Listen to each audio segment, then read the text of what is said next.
Hey, Paul, hey, Paul, hey, Paul. Do do do do do do do do do do do do do do.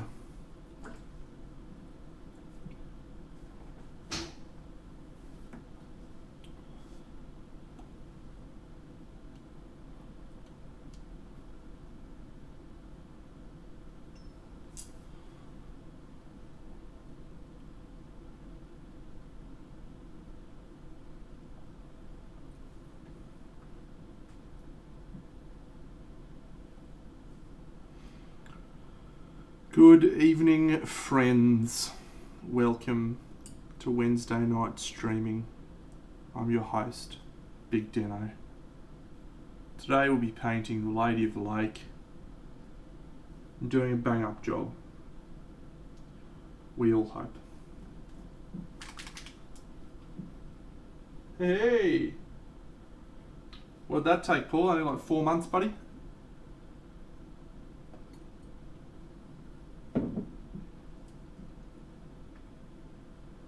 G'day, celery.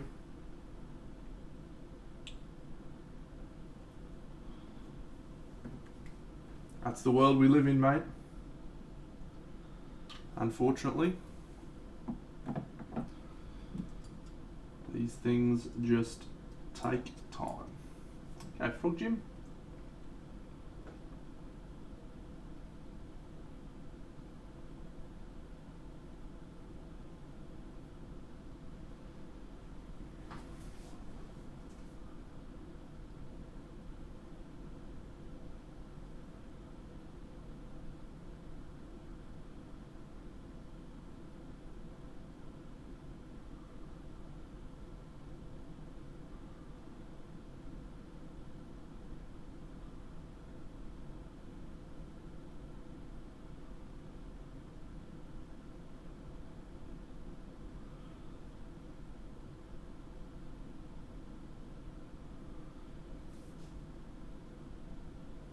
Hello, Mr. Lopez.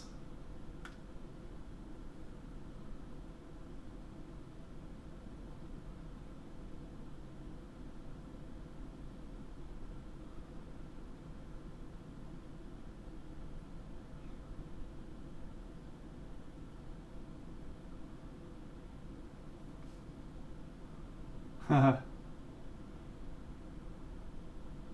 she is very small. Hey, Paul. I don't think I realised quite how small she was until I got her. Even in 75mm scale, you're just like, fuck me. She's tiny.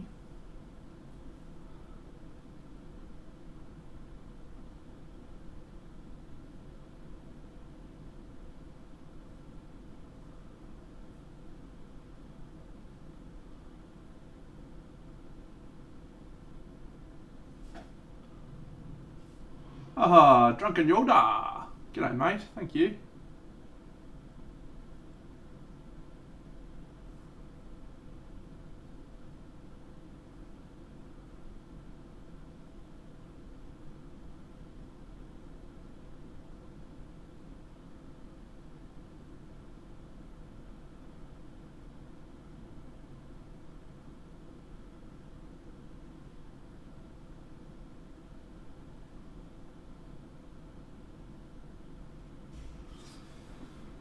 Oh, g'day, Faz.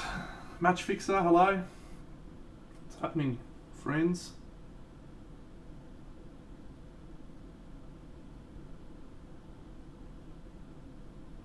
Feels good to be painting today.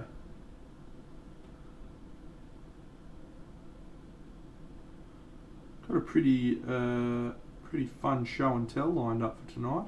Well, it's not really anything that probably most of you haven't been expecting, given I streamed on the weekend and told you I ordered some paints. But yeah,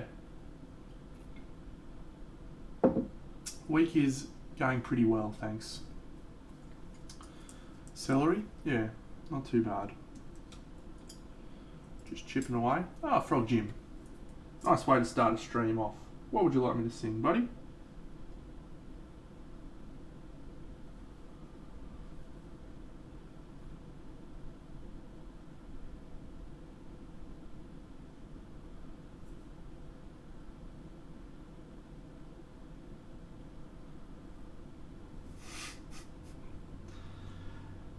I know a few.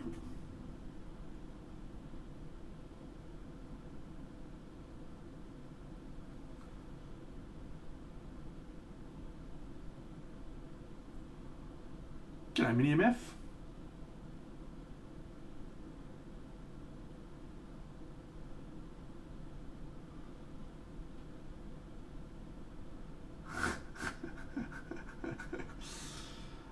Alright.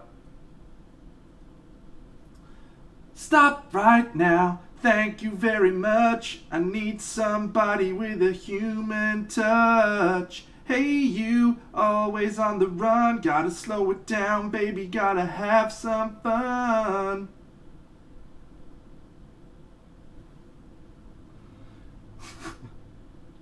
You give an inch, I run a mile. That's cool, but you don't even know me.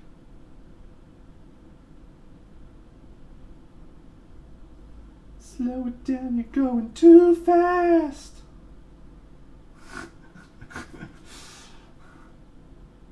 Why don't you know? Why can't you see? Slow it down. If you're sexy, you know just where you're going. Stop right now. Thank you very much. I need somebody with a human touch. Hey, you, always on the run.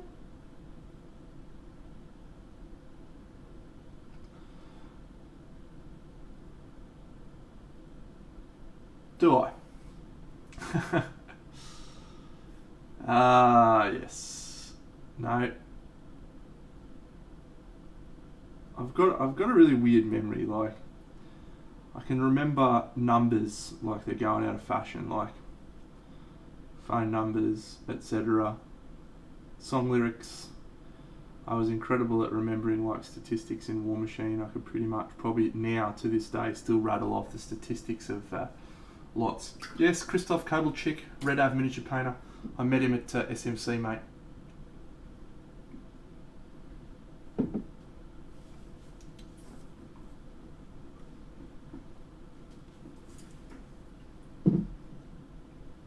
Lovely man, very kind man. Tried to get him over to Australia for a class back when we could do that. Unfortunately, wasn't able to make it happen. But maybe down the track.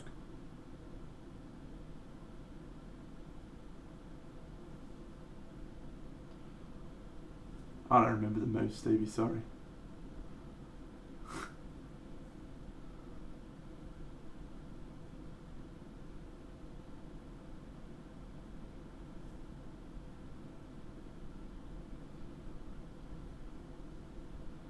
Yes, he does. Oh, g'day. Fuck, who are you again? Kung Fu. G'day, Kung Fu.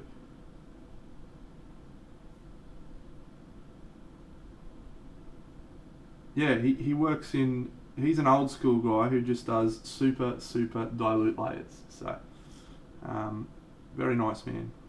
Very nice man. A lot of time for him.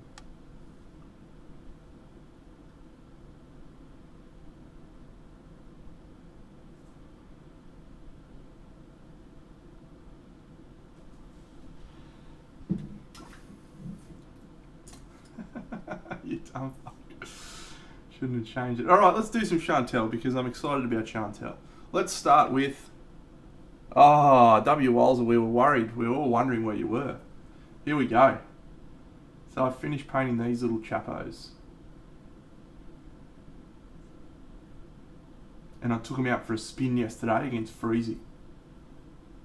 In a game of Underworlds. And I got smashed.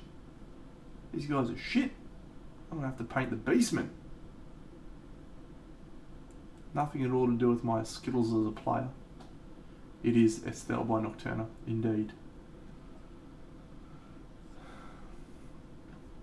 Yeah, this the models in this game, like mate, I'm not much chop at painting at this scale these days, but they're beautiful. Like they're so much fun. Yeah, exactly, Topulus. I'll be ordering the vampires as well. I want to get the Nurgle dudes. It's a slippery fucking slope.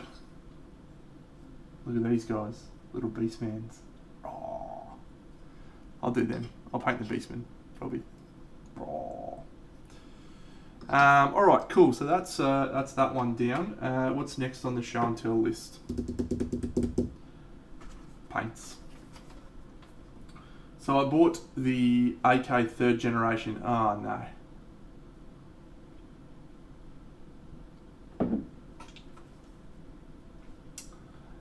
Yeah, bought these paints from AK Interactive.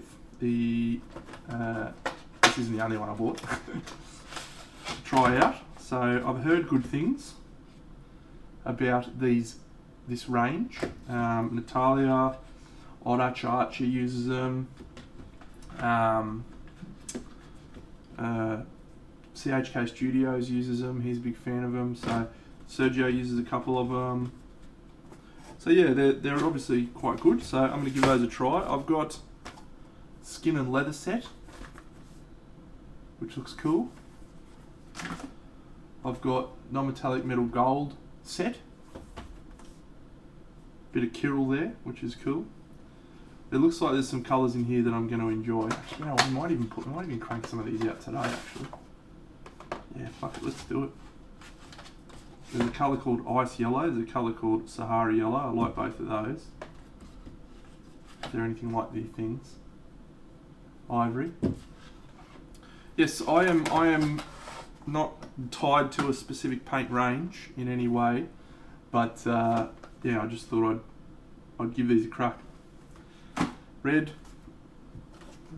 human tones.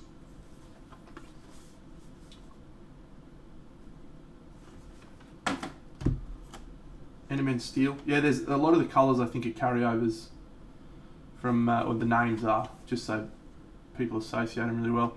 That's a set I'm excited to try. A couple of colours in there that look really good. So I'm gonna try these out for my Echoes of Camelot.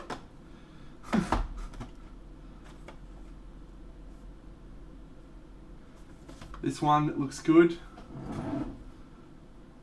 I don't like you, Lopez.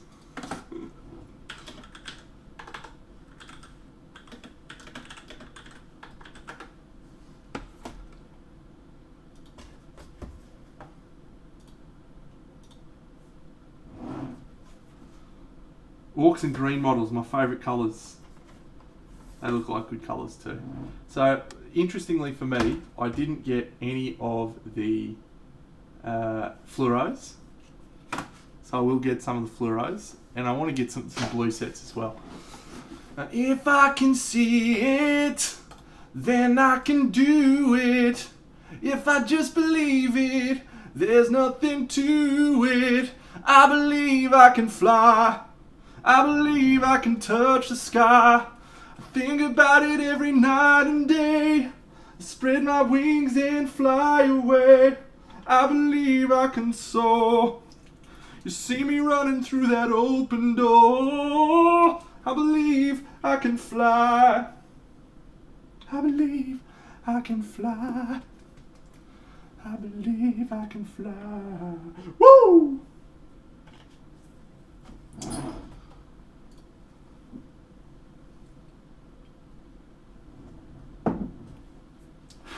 So yeah, cool paint range. I like the bottles so far. I like the lids. They're easier to open. Looks like they may be less prone to stuff. So that's good. Sorry friends, sorry. Was that all of the cool things? Oh yeah, and finally, oh thank you Foxalotl. Thank you. I think this is what we're painting. I'll just bring up the, that's what we're painting next. So we're going to, whatever model I'm painting next, we're going to use that as a test case for just AK colours. So let's have a look at the quiz, see how the quiz is going. Copy. Here you go. No, we're going to start her now.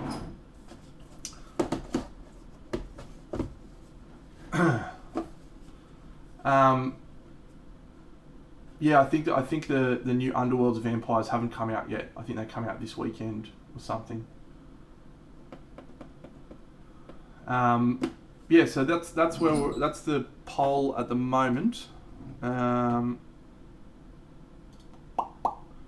Who's leading?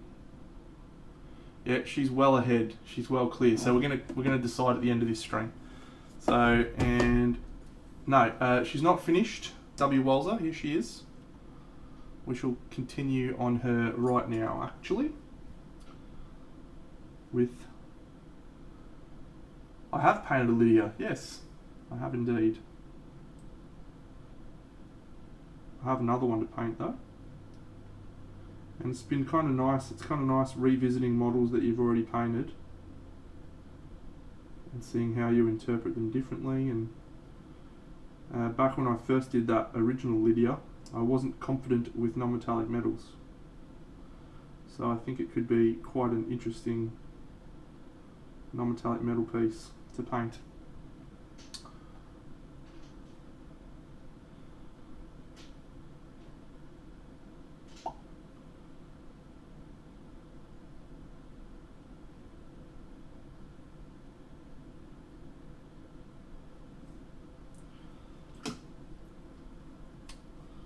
All right.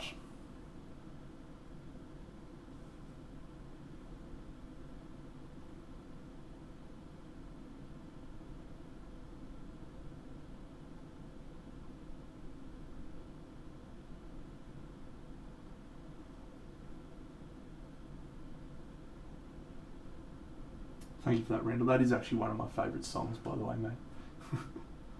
Appreciate that.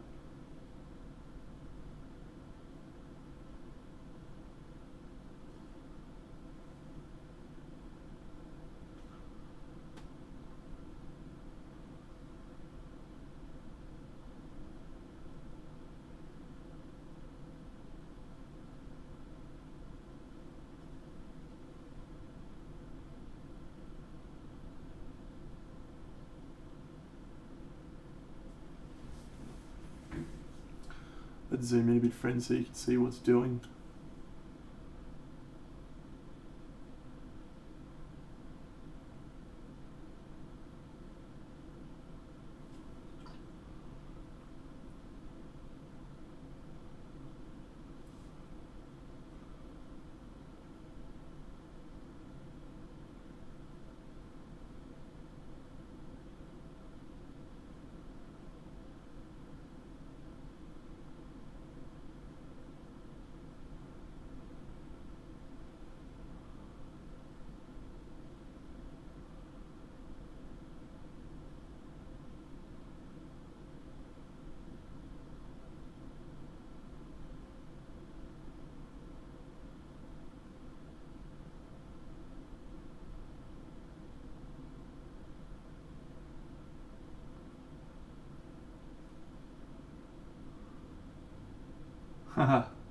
Thank you, Drunken Yoda.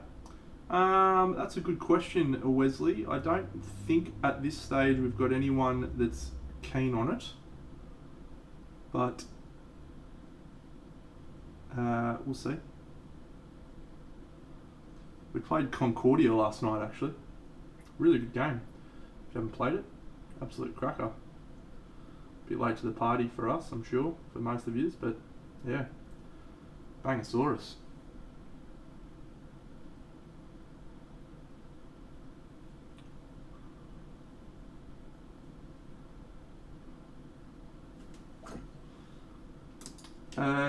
Just a very generic, basic tip that might be obvious but might not be. If you're trying to get smooth blends on larger surfaces such as this, using a smaller brush will make it much harder to do that. If you use a bigger brush which covers more surface area, you usually only have to go one pass, and it's much easier to get a smooth transition.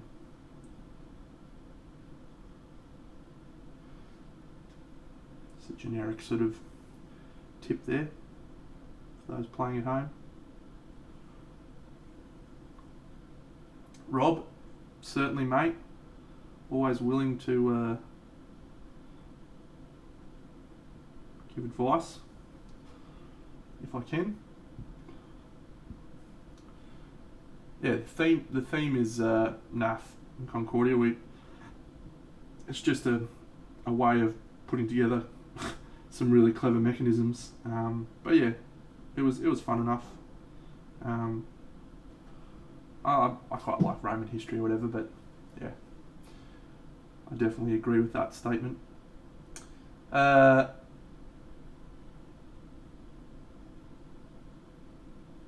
Throw a picture up in the chat, Rob. Mate, the light source at the moment is just a pretty top-down light source, like sort of here. But I am going to try and do some water reflections of something like that. On her lower area and perhaps on some of the arms under here and stuff, we'll do some water reflections. Oh, thank you, Dr. Yoda.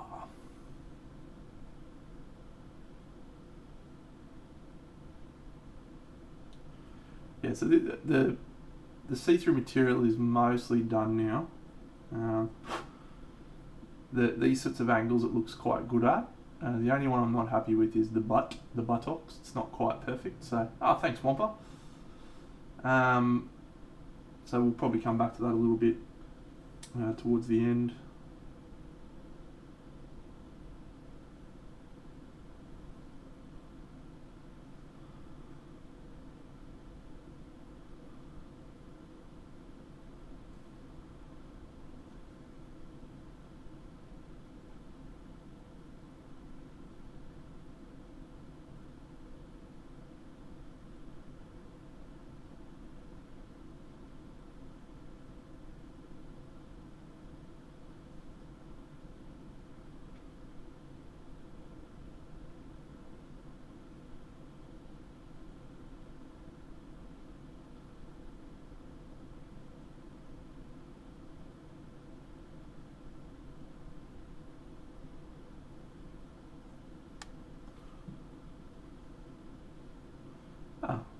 Wow, thanks, mate.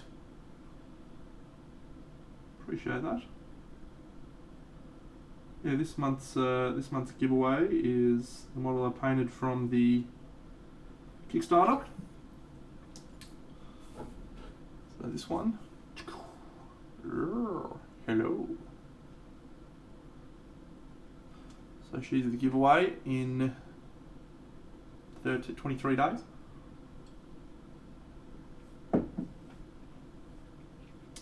Fun. Gav was giving me a spray because I didn't paint the back. Fuck you, Gav.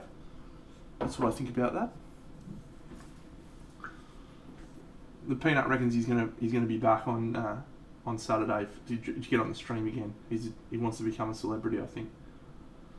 So we'll see. There's probably netball on the TV, so we'll see if that happens.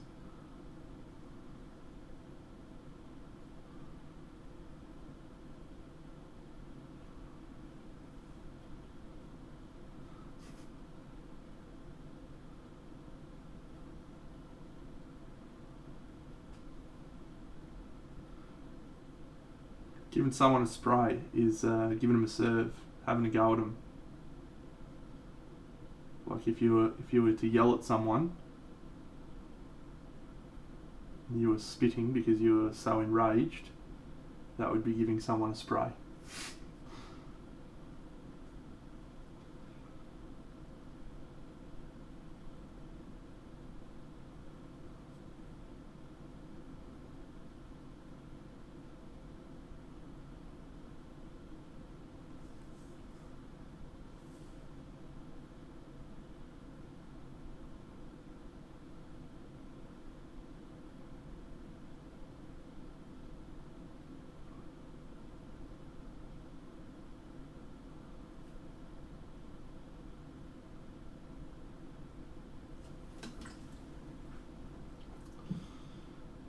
Yeah, we'll definitely. We've got a little bit of green in there at the moment, but once I'm settled on the hair colour, then I'll come back and do the sword, finish off the sword. That was just to get a bit of a concept at the moment, which I'm happy with for the time being. So, but yeah, good shout out, Yoda. Good shout out indeed.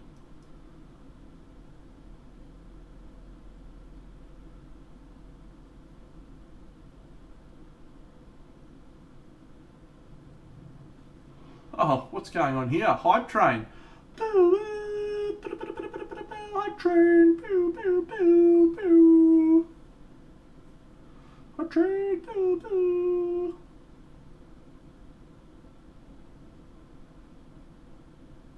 Thanks, friends.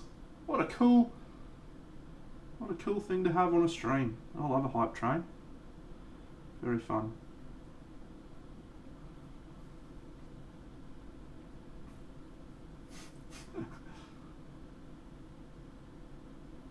Yeah, you give people a spray when you're not happy with their performance. So, giving someone a spray, you wouldn't do it often. You wouldn't do it often. I don't do it often. But when I do, people know about it. Boo boo! Hey train! Ah, thanks Asmodai. Very cool. Boo! Level 2! Boo boo boo! Oh, Rob. Awesome. Let's bring that up on the stream and have a look. We'll do that after the hype train finishes, mate. Just stay calm, rock on. Hold until the hype train's done.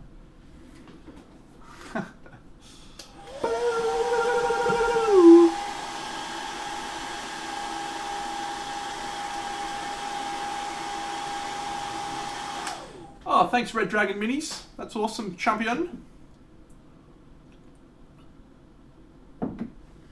Some bits from Yoda. Wow, that's so much fun. Are those peaches or love hearts? I don't care, I like both of those things. Ah, Rob. Awesome. Boo, boo. Congratulations, chili lover. Just got a sub. How good's that?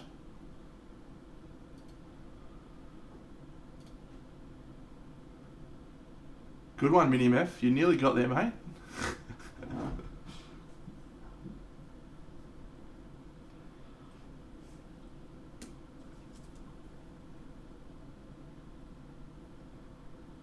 Oh, have I got a mod on? I don't. I'm the fucking mod. Thank you, Estelle. You can get fucked. Goodbye. You are the weakest link.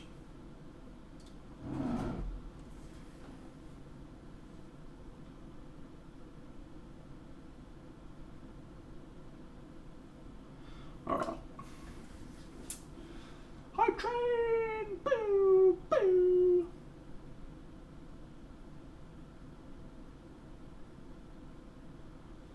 Ultimate Thule Kickstarter comes out in a couple of weeks, or a couple of days, sorry. Very excited indeed. It's the Chimera and Aradia Models Kickstarter, friends, if you're not familiar with it.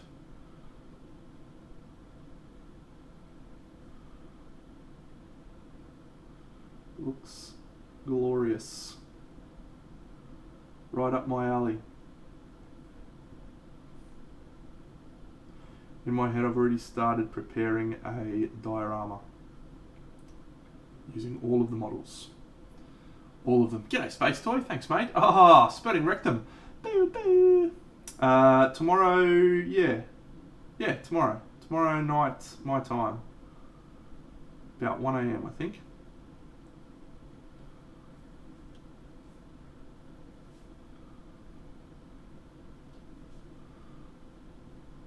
Spurting rectum, I'm sad that you didn't come into the chat and do that thing you normally do where you put some weird squiddo things that look like they're actually spurting something.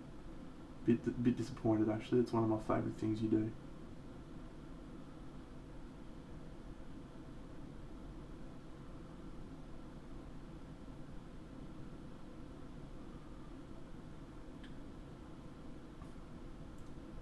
Indeed, Sombras. I think we talked about that Kickstarter a fair bit, but it is cool to see like a unique, different Kickstarter. Even if the models aren't, you know, sort of up everyone's alley, they're different, and it's just neat to see something new and fresh. Don't you normally do like a little swirly thing, like Sea Monster? Using emojis or something.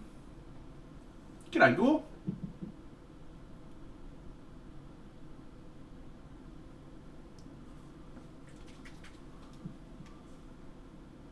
Yeah, that guy. Woohoo!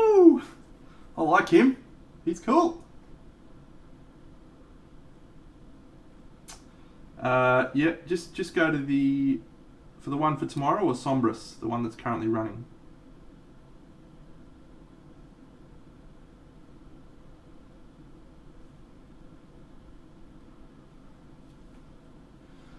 Just go to the Aradia or Chimera Models websites or Instagrams, and they will have links all over their Instagrams for the thing kicking off. There's a really good pledge level in the first 24 hours, so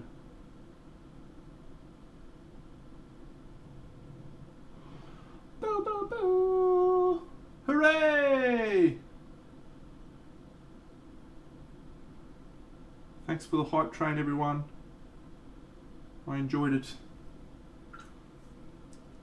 Squid, choo choo choo choo choo choo choo.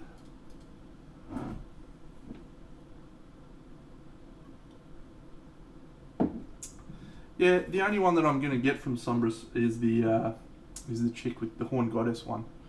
She's the only one who I was like, yeah, I'm gonna paint that. The rest of them, cool models, but yeah, didn't do enough for me to make me go, yep, I'm gonna buy in on those. So yeah, Wampa, because you started off a hype train or something, mate, I think you get a badge. You're one of the people that started the hype train. Choo choo. So good.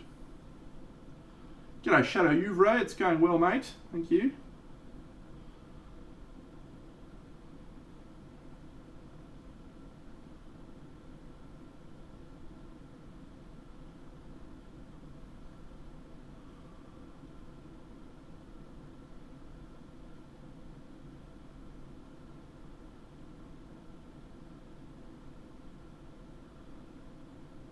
Like that, the face coming out of the plate, right? Demon plate or whatever it's called.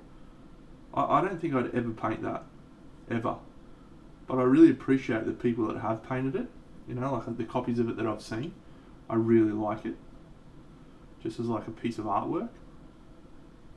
So, yeah, even if it's not something I'm going to end up painting, it's just pretty cool to see something new. I'm pretty generic in my taste, right? I like barbarians and wizards and scantily clad maids, and you know, that's about it. I'm pretty straightforward, but that doesn't mean I don't appreciate the other works that I see. All right, let's have a little bo peep at Rob Kelly's model, I think it was. When I paint clear, what do you mean from here? Do you mean this thing, or do you mean something else? I've got a dilution, a magic mix here. This stuff, on my palette that I'll use a little bit to help smooth transitions of. Here we go. This is a Robert T. Kelly's Chassurial thing. Alright, so the question was...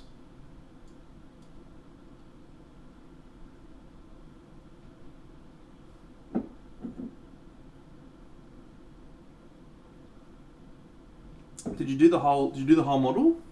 Or did you just do the face and skin?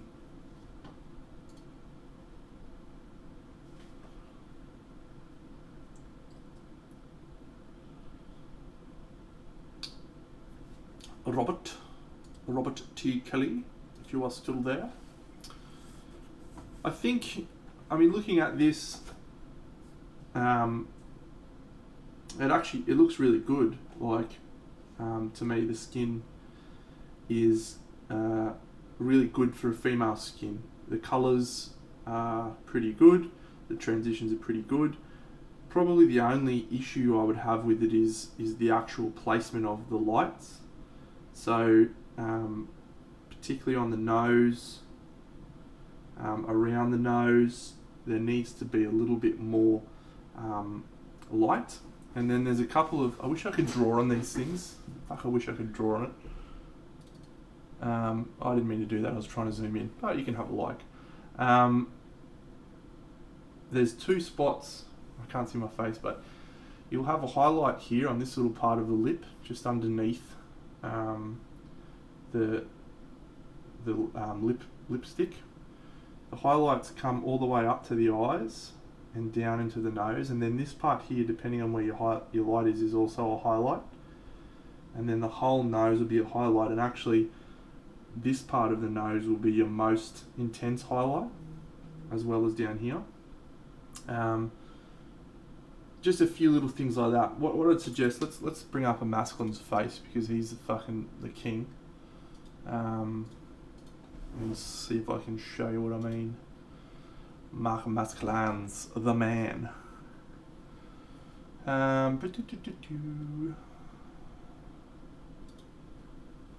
Masculins.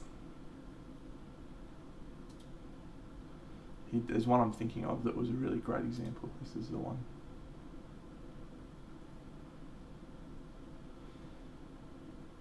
The statements I'm making are also dependent on the light placement as well. So, like, where's the light source in relation to other aspects? So anyway, here's this from Masculins. This is a cool model, right? So yeah, if you have a look, you can see these points of the mouth. There's a highlight. The cheekbones is your highest highlight, but that light comes all the way up the nose and across the nose into there. You have a light here, but you also have a light at this point here.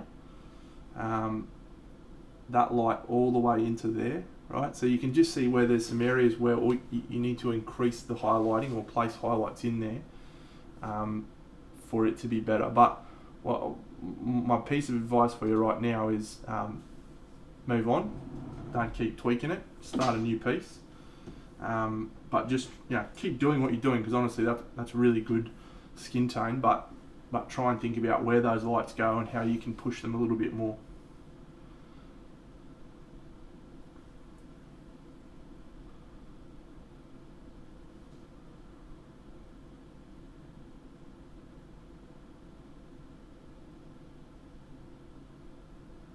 Speaking of, boop, boop.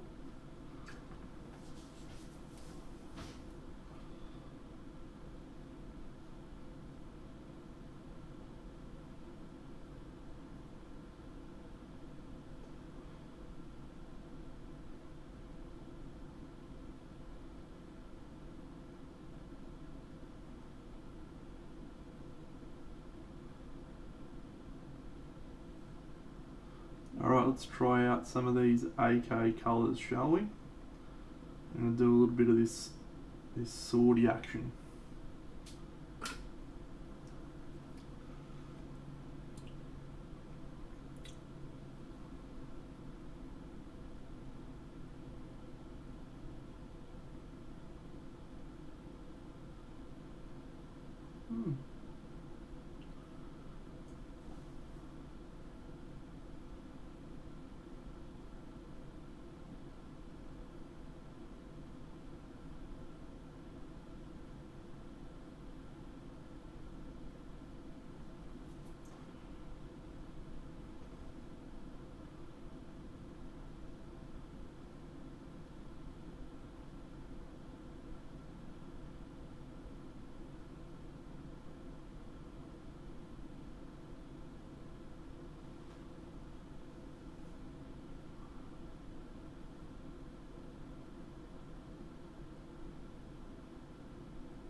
So I wasn't sure about this gold colour. We're going to try it out. But there is a possibility that I'm not going to like it. Because if you look at the rest of the colours on the model, we've got a fairly cold sort of scheme. The green's not that cold. Well, it is pretty cold actually, but it's green, so it does lean into warm side of the colour range anyway. But yeah, I thought I'll give a try to a gold and see if I like it.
I finally have shipping for Camelot, which is awesome, exciting.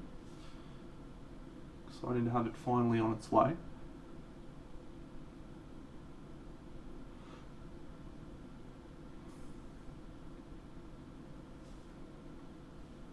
Even if it is going to take several months, at least it's coming.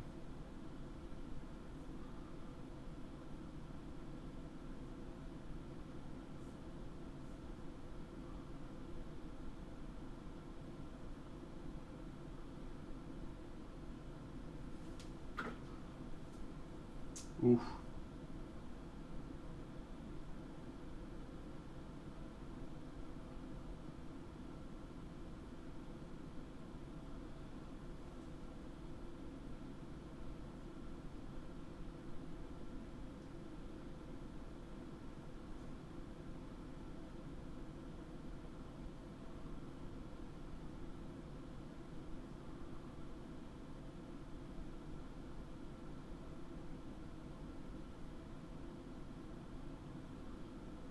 Oh, Plank Walker, welcome. Anytime I get down to like 10 models in my stash, I start to get a bit antsy. 10 models, I could knock over that in 3 or 4 weeks if I was on holidays. So I never like to let it get too low.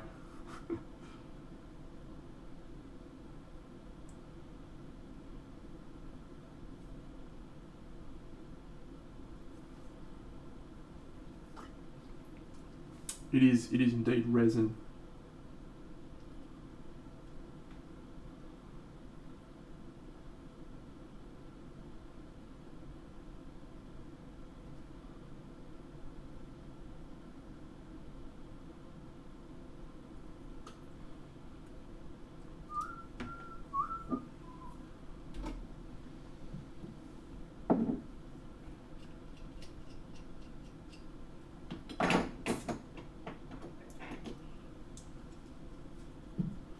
You know what time it is, it's time to use some airbrush.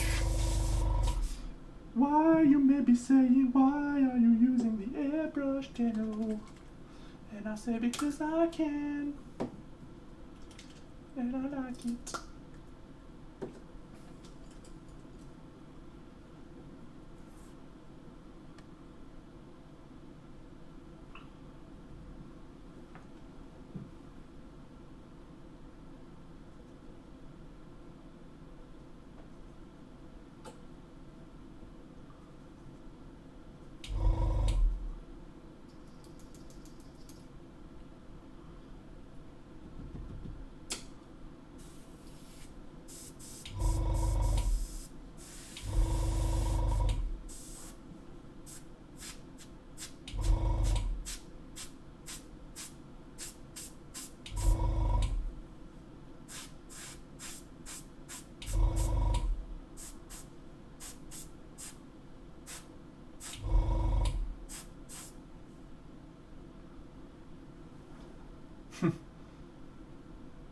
That is an interesting Wikipedia quest to go on.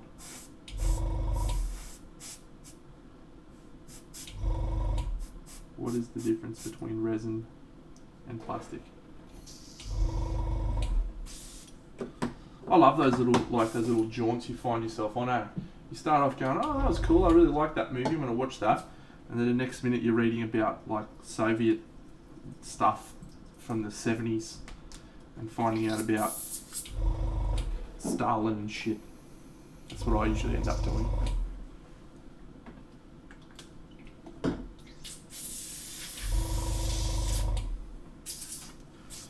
Alright, let's see if we can get real deep in the airbrushing skill set. Real deep. Get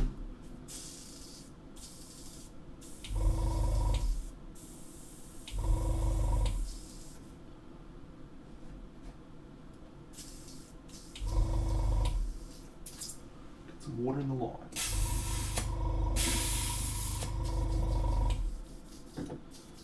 Alright, what colour do I want to use for this?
Oh, g'day the Hobby Lodge. Welcome, mate.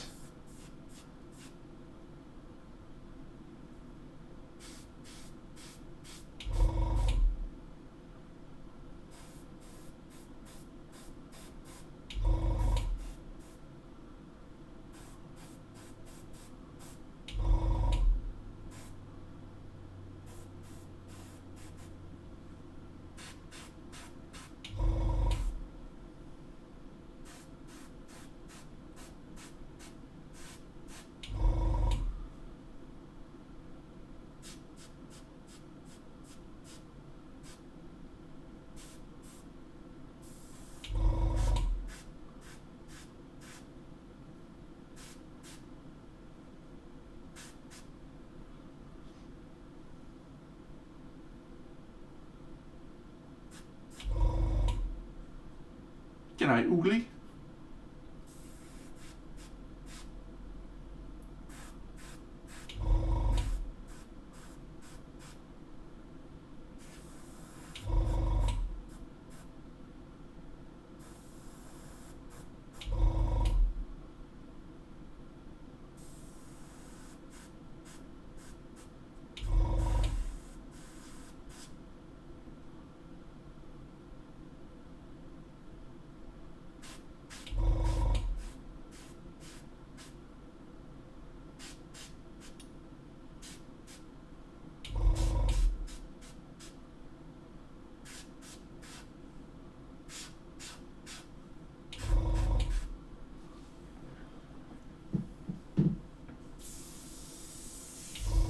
If you don't find using your airbrush fun, you will fucking never do it.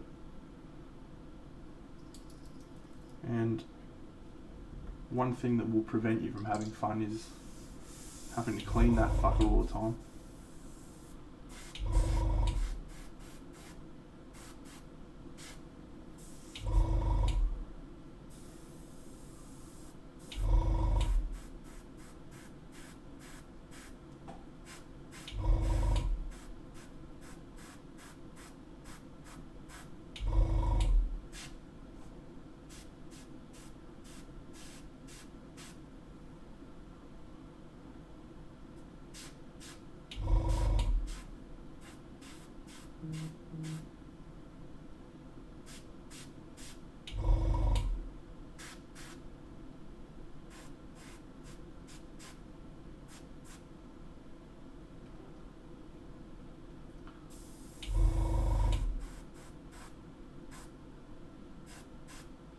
That's called HIPS. HIPS, high impact polystyrene something, I think. Cement or some shit.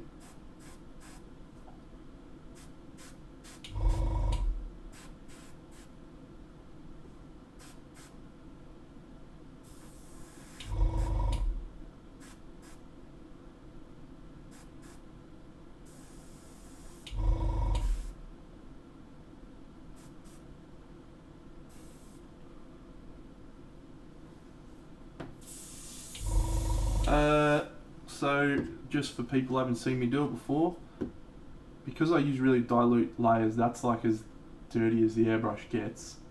So you go in here with the airbrush cleaner, and then I get my old synthetic brush, just twist it around in there, and occasionally in this little tip here.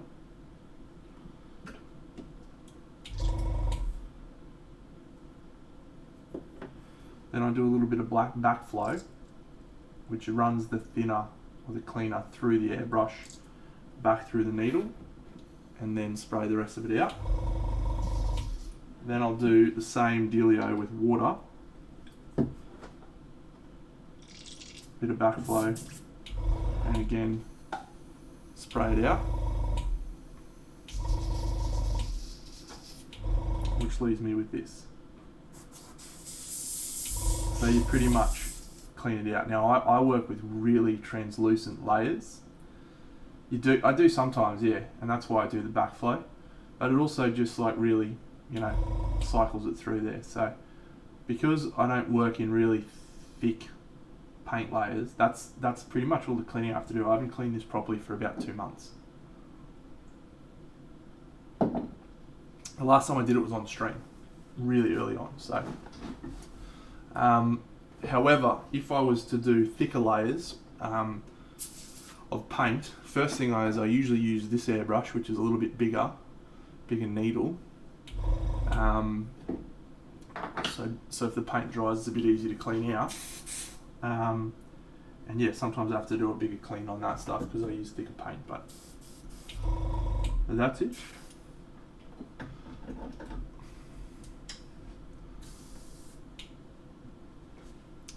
I'm going to try this colour. Okay. I do vary the pressure a little bit. I'm just, again mate, like I do a lot of stuff that I don't even sort of think about anymore. That was quite a low pressure, obviously. So I just tweak that down. If I need to clean the brush out, I'll usually tweak it up. But I'm running anywhere between 15 and 20 PSI, and that's about it. So Bob Zombie, welcome.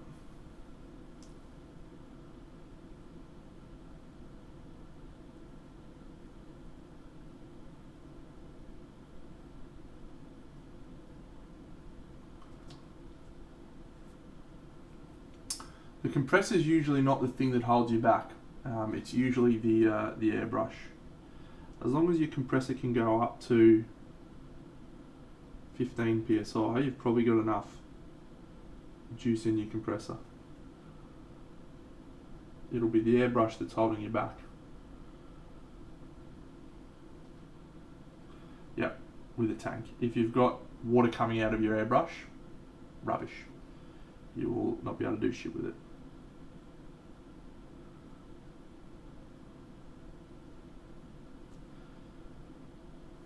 I think you'll find, mate, that the best way to learn with your airbrush is to just tweak around with it, because my airbrush was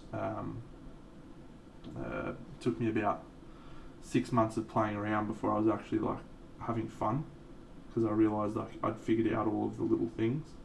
Every airbrush is different, you know. Sometimes something that might be a problem with one airbrush, like the paint dilution or the air pressure, is not an issue with another brush. You just won't know until you have a play around.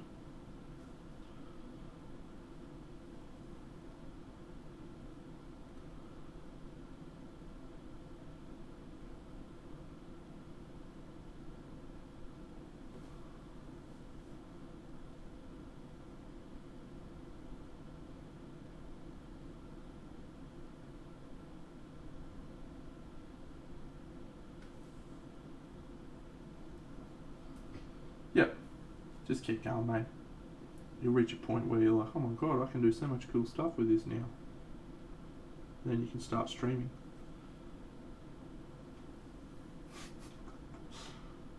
And people think you're really good at painting.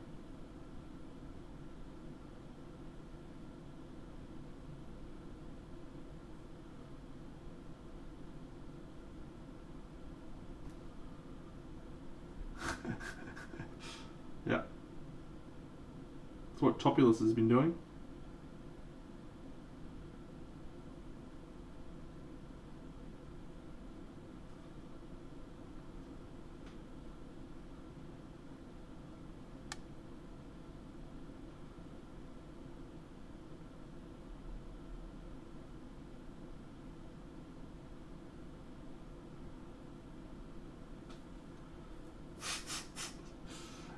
I've still got singing in my tags. I wonder if people are looking up like real singers and finding my stream and going, "What the fuck is happening here?"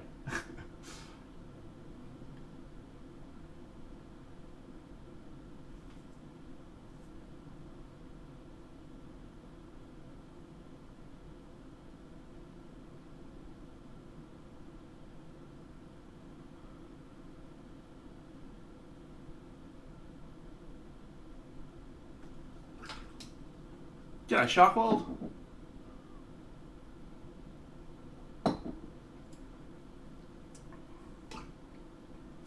Yeah, the moisture trap is pretty important here on reflection. Here's a fun tip though. I think you need to have your airbrush pressure lower if you're having problems with the water getting in the lines. I find that when I run my airbrush at a high pressure for a long period of time, I get water in the lines. If I don't run it at a high pressure, if I drop it down, it will usually sort itself out. But again, varies by compressor, varies by how long a long time is for you versus me.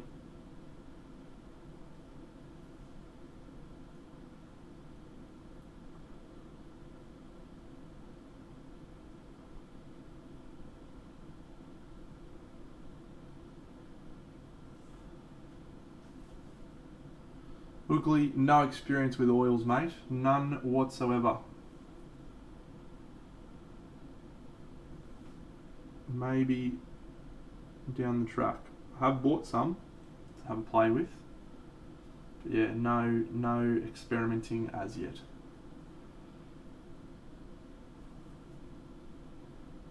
I don't know, you guys may disagree, but I think my compressor is pretty quiet.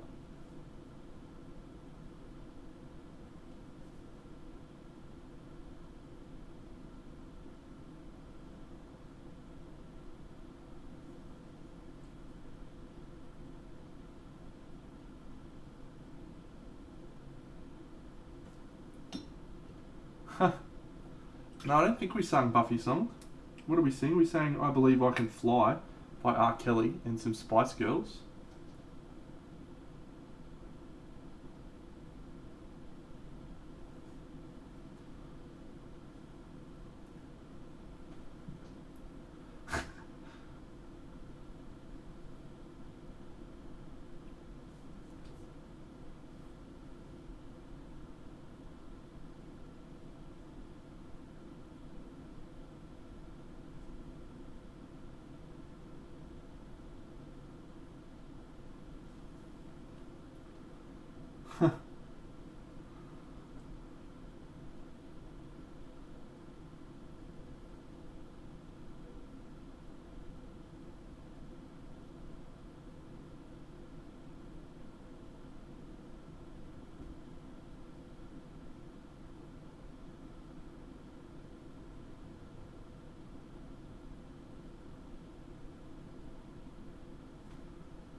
Bohemian Rhapsody.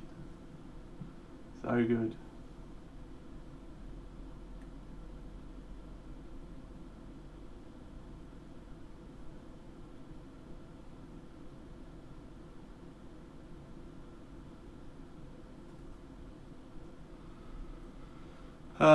I don't know either of those songs, either of them, unfortunately, Mr. Yoda.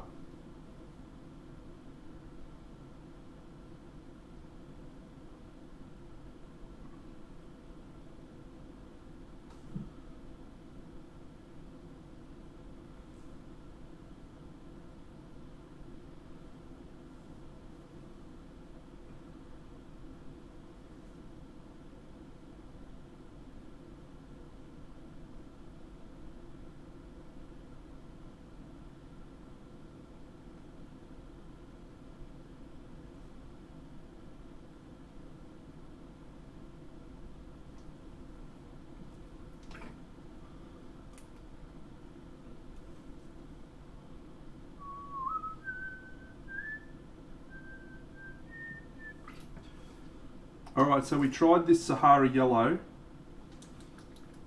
from AK 3rd Gen, and as someone stated in the chat, it's come apart on the palette very, very quickly. So let me just try mixing a little bit more up, seeing how I like that better.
He was one of the best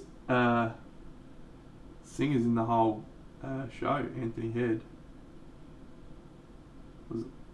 There was an episode where he sang with his guitar and he was singing at the Bronze or something, or in his library or something. It was awesome.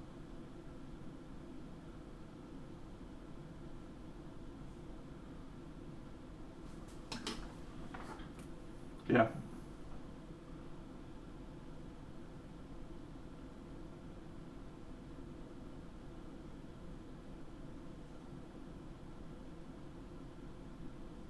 Alright, so the overall verdict on these AK colours thus far is, if they're going to separate like that on my palette, I'm inclined to keep them majority airbrush use.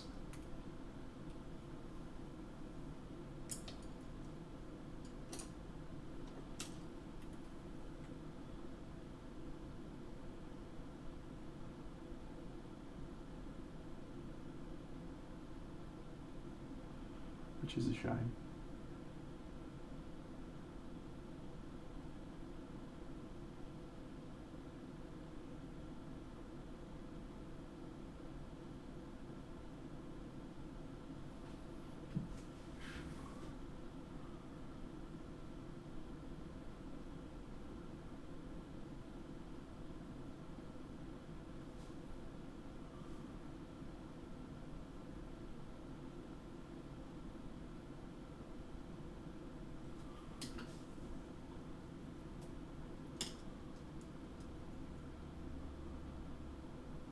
Mm.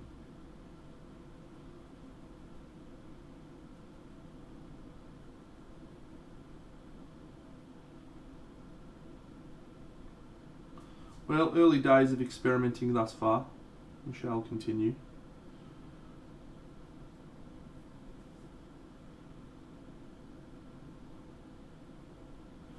I think the gold's a winner. I'm going to stick with the gold.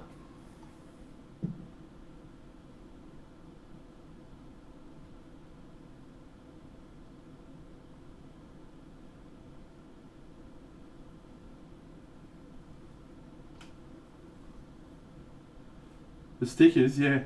I peeled it off these ones and sanded them down because I fucking hate them.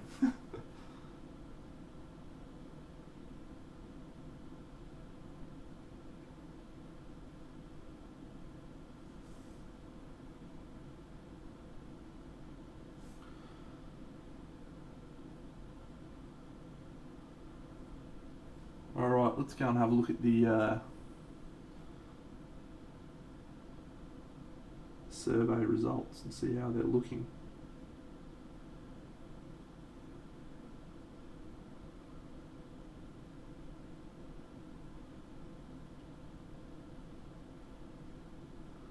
So at this point in time, I'm leaning towards doing some really bright, intense pigments along the runes along the inside of the sword.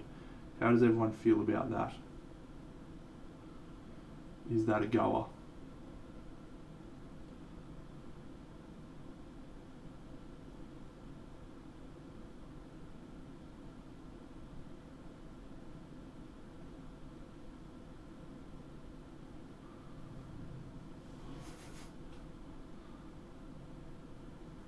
Thanks, Drunken Yoda. What a champion. Bits galore.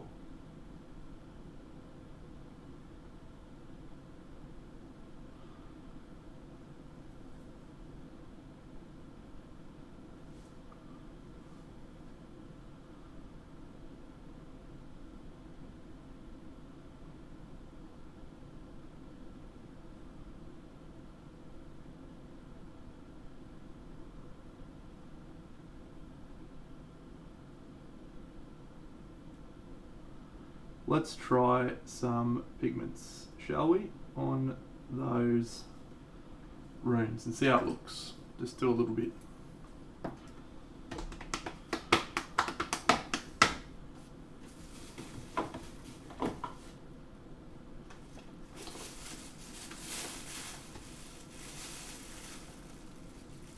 Stick with that green, I think. Tie in with the hair.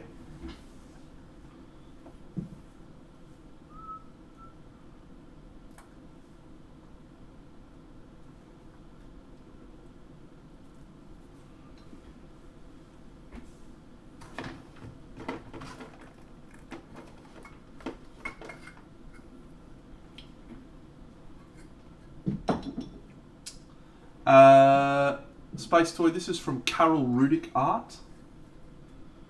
It is a,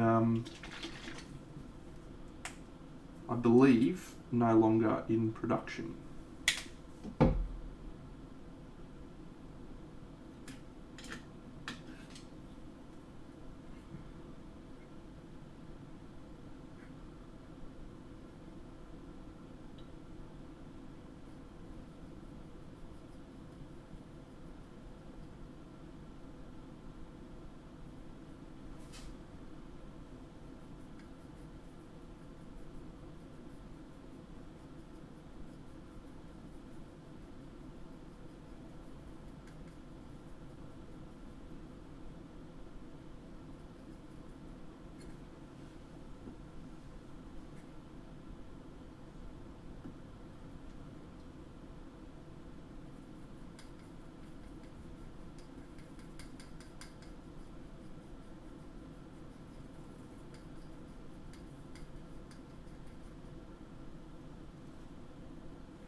let's see how that dries up.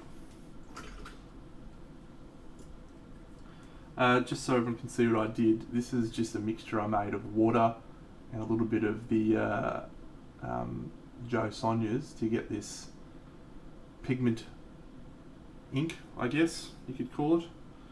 Pretty dilute, so it will just flow into the recesses. The reason you're not seeing it is the pigment loses its intensity whilst it's wet. But when it dries,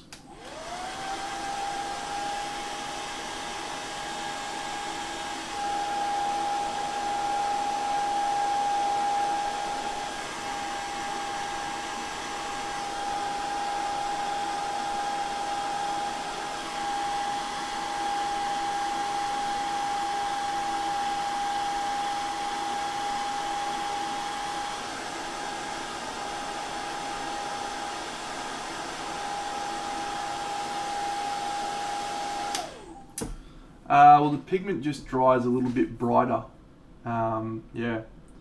Those are still wet, by the way, so it's not quite come out as intense. But let me just try a little bit of white. And see if that makes a difference in these ones. Yeah, the pigments are you can dilute them down significantly, and you don't lose the intensity of the pigments. Whereas if you dilute a paint down so that it's got, you know, that sort of capillary action that you can get with the pigments, it may not retain the same level of saturation.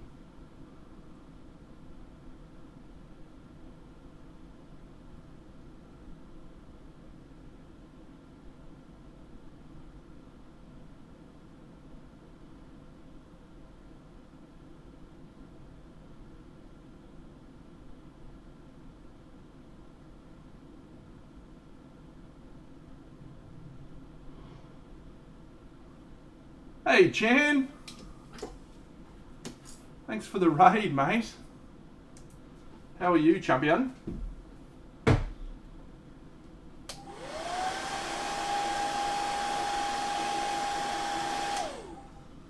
Let me just do a very quick zoom back so you can see what's happening in the world. Here's some wood elves I painted, new raiding friends, hello. I painted these wood elves from Underworlds. Did a little bit of that on stream. G'day Ryan72, how are you, mate? Alright, mate. Enjoy your pee. Mittens, hello. And we're painting the Lady of the Lake from Carol Rudick at the moment, so I'm just doing some pigments and shit. So apologise whilst I continue doing that. Thank you, Shahwald. What song would you like me to sing, mate?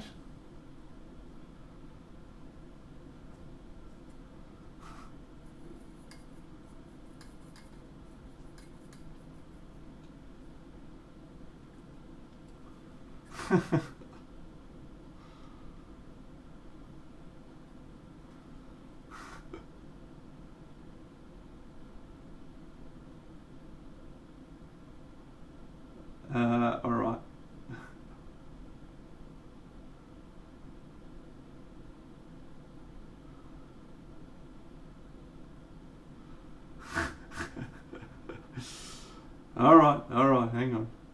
Just finish this little bit of pigmenting off.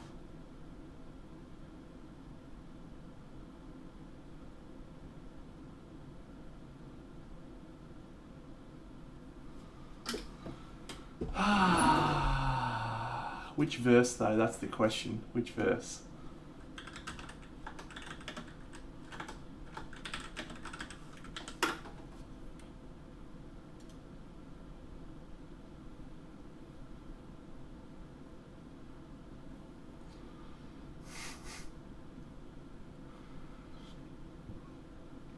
Oh dear.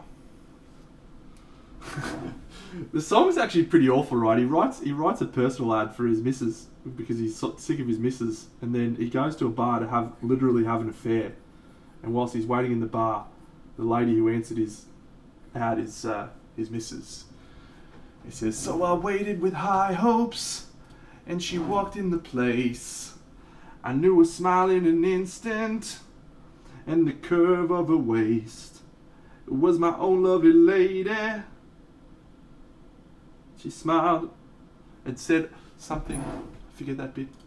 Oh, I never knew that you like pina coladas and getting caught in the rain. I'm not into yoga, I am into champagne.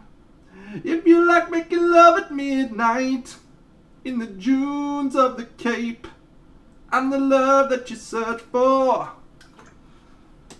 Come with me and escape.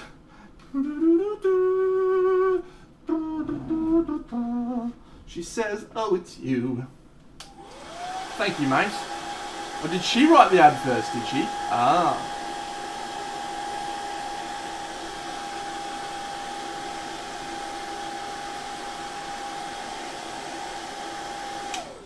If you like making love at midnight in the dunes of the Cape.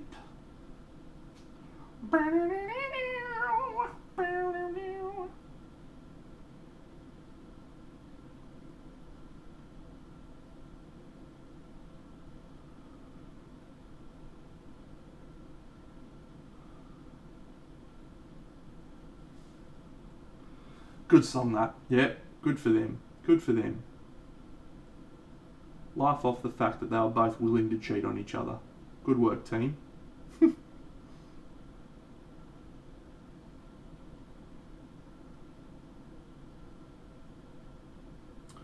Hey, Jan. Did it really? Cause you know that there ain't no mountain high enough, ain't no valley low enough, ain't no river wide enough to keep me from getting to you, babe. Remember the day I set you free? I told you you could always count on me, girl. From that day on, I made a vow I'll be there in a hurry, somewhere, somehow, cause you know that there ain't no... Thank you. Thank you. I'll be here all week. Try the veal.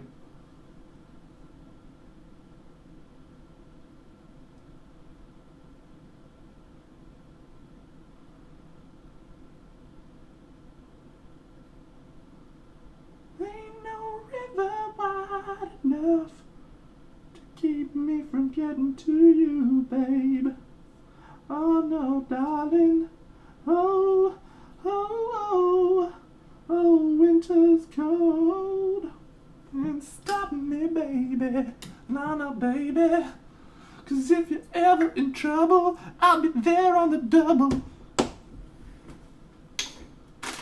My love is alive deep down in my heart, even though we're miles apart. If you ever need a helping hand,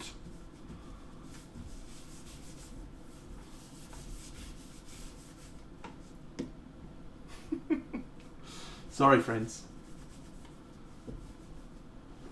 Sorry to those 12 people who left. There's probably more now.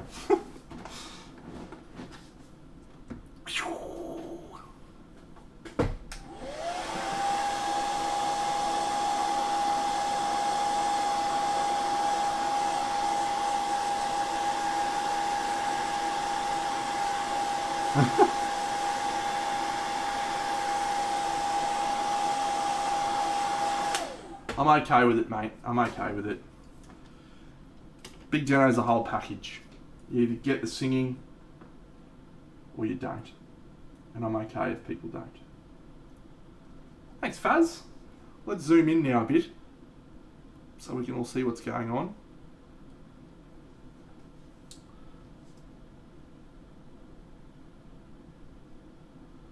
So what I want to do now is just really reinforce the pigment colours. So I'm just adding a little bit more shadow around them, which should, by virtue, make them look brighter.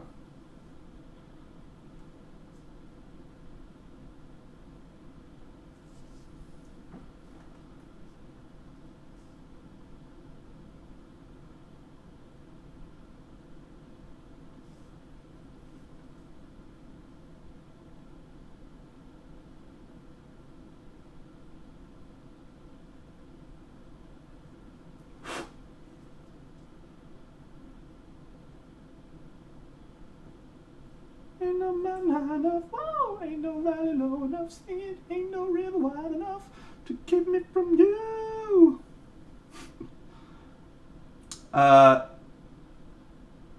Cool. Online tuition, I believe it very much is, but with a caveat.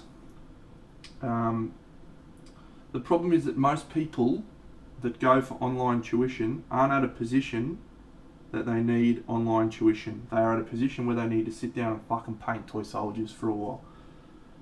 And if they just did that, they'd be sweet. The problem is they don't do that. They spend money on online tuition and think that it's going to help them crank up their skills really quickly. And then they'll get annoyed when it doesn't.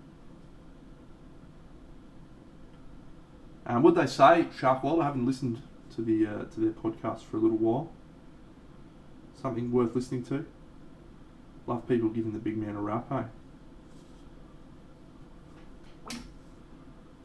You got it, Minium F. You got it.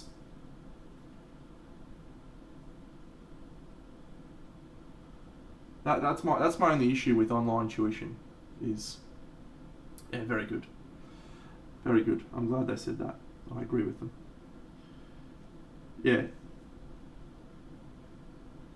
I think online tuition is amazing, and I love the fact that I can learn. I follow 2 Patreons, and I love them both, and I recommend them all the time. It's Craft World and Sergio, in case you're interested. But it comes with a caveat of you just need to paint.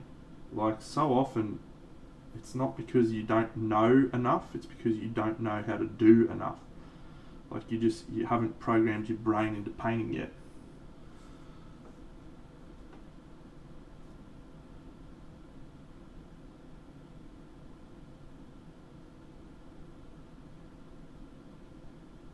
Oh yeah.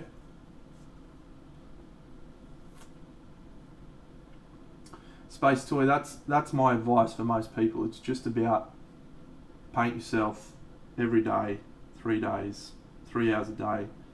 I guarantee you, at the end of that year, you'll be leaps and bounds ahead of any other learning, any other classes, anything else could have taken you, just because you're understanding a lot more about what needs to be done.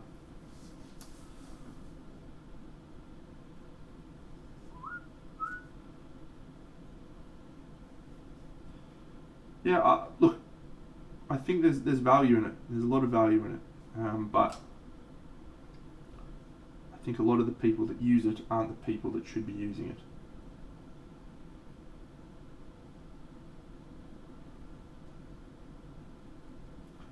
When you're painting a model and you are doing everything that you want to do and you're still not happy with it, like, that's the moment you should get some tuition, I think. Like, you're painting and you're doing everything that you like. I want to try and do this. So you do it and you reach the end of the paint job and you're like, I still don't like this. I don't know what's happening. I don't know why. That is the area when you don't have enough knowledge to know what you're doing wrong or to know why you don't like something. So that's when you start chasing more knowledge. The problem is most people go in with and go like, cool, I need more knowledge, but they can't even do what they have learnt last time, let alone trying to add some new stuff in.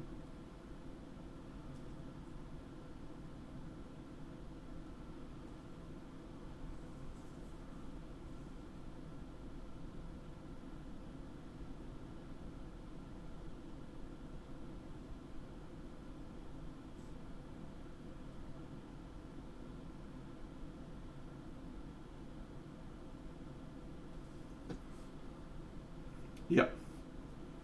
Like, there's probably a lot more you could say about the topic, right? Because learning never stops. So even if you aren't taking everything that you could be from a model, you're still learning about. I'm good, Jen. You're still learning about paint dilution. You're still learning about brush control, all that sort of stuff. But if you are not at a point where you can learn why you're doing things, then I think it's the wrong time to be taking learning. So a lot of the times that people go to classes, it's not so much the learning that's helping them get better, it's the fact that they're just sitting down and painting for 2 days. Like, how often do people just sit down and paint for 2 days? The answer is not often enough. And so those people, I'm sure there's a lot of value to be gained in going to one of those classes, and honestly, irrespective of your skill level, I'll always recommend going to one of those classes purely because you get to paint for 2 days.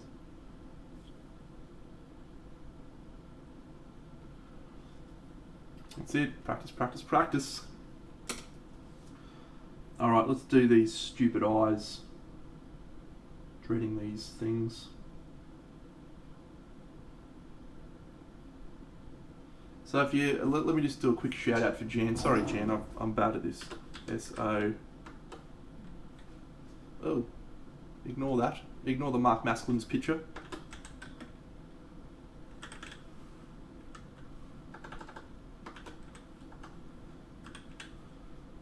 Boom. Boom. There you go. Go follow Jan. I was watching his stream this morning, or early this afternoon for me, and he's painting a tank girl that I really love.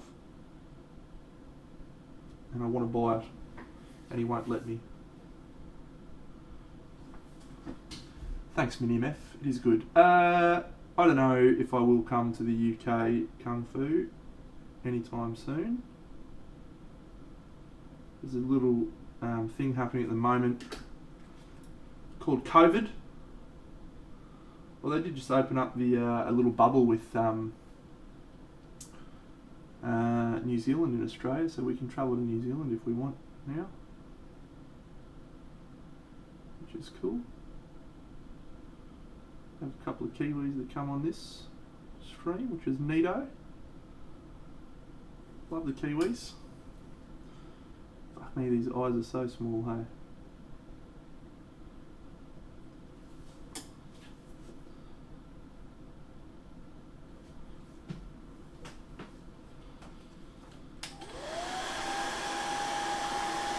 It does depend on the class, Sharkwold. I've attended classes with Craftworld where they brought paints and you could use their paints if you wanted. But generally you bring your own brushes and Alfonso Geraldine stayed at my house.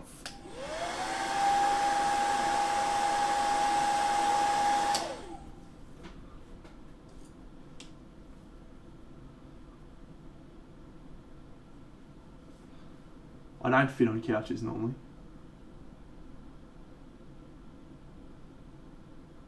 Oh, I just fucked that up royally. Good one, Dino. Oh, he's recovered it. The big man's recovered it. Glorious stuff.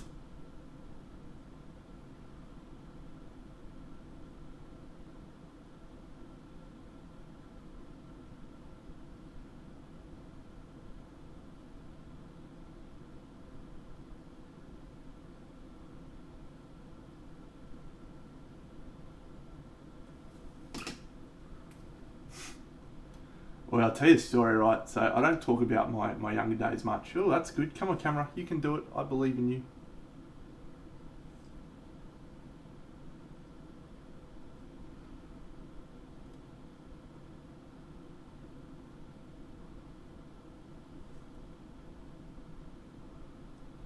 Come on. You can do it. What about my finger? Will you zoom in on my finger?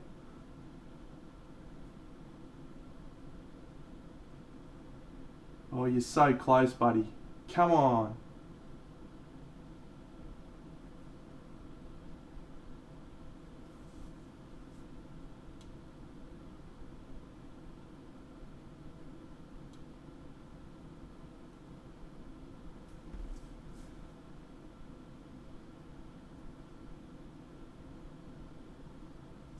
This is weird. It normally is pretty good at that. Yeah, so camera's struggling.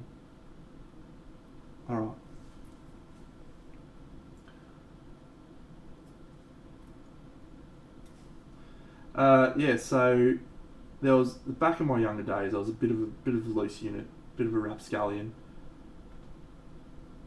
bit of a man about town, and we used to play at toy soldier tournaments, right, all the time. Warhammer tournaments, and this one Warhammer tournament I went to was called DogCon, and I used to stay at my friend Andrew Gallia's house. Most of you would know Andrew from a variety of things. He used to be the man in charge of RHQ TV,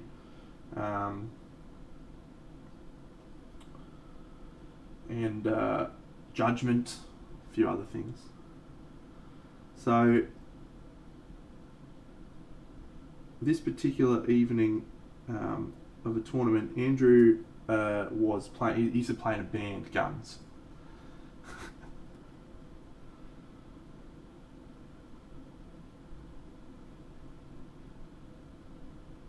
He used to play in a band, and it was a night where I decided I didn't want to go see the band play, that I'll just stay at the venue. And so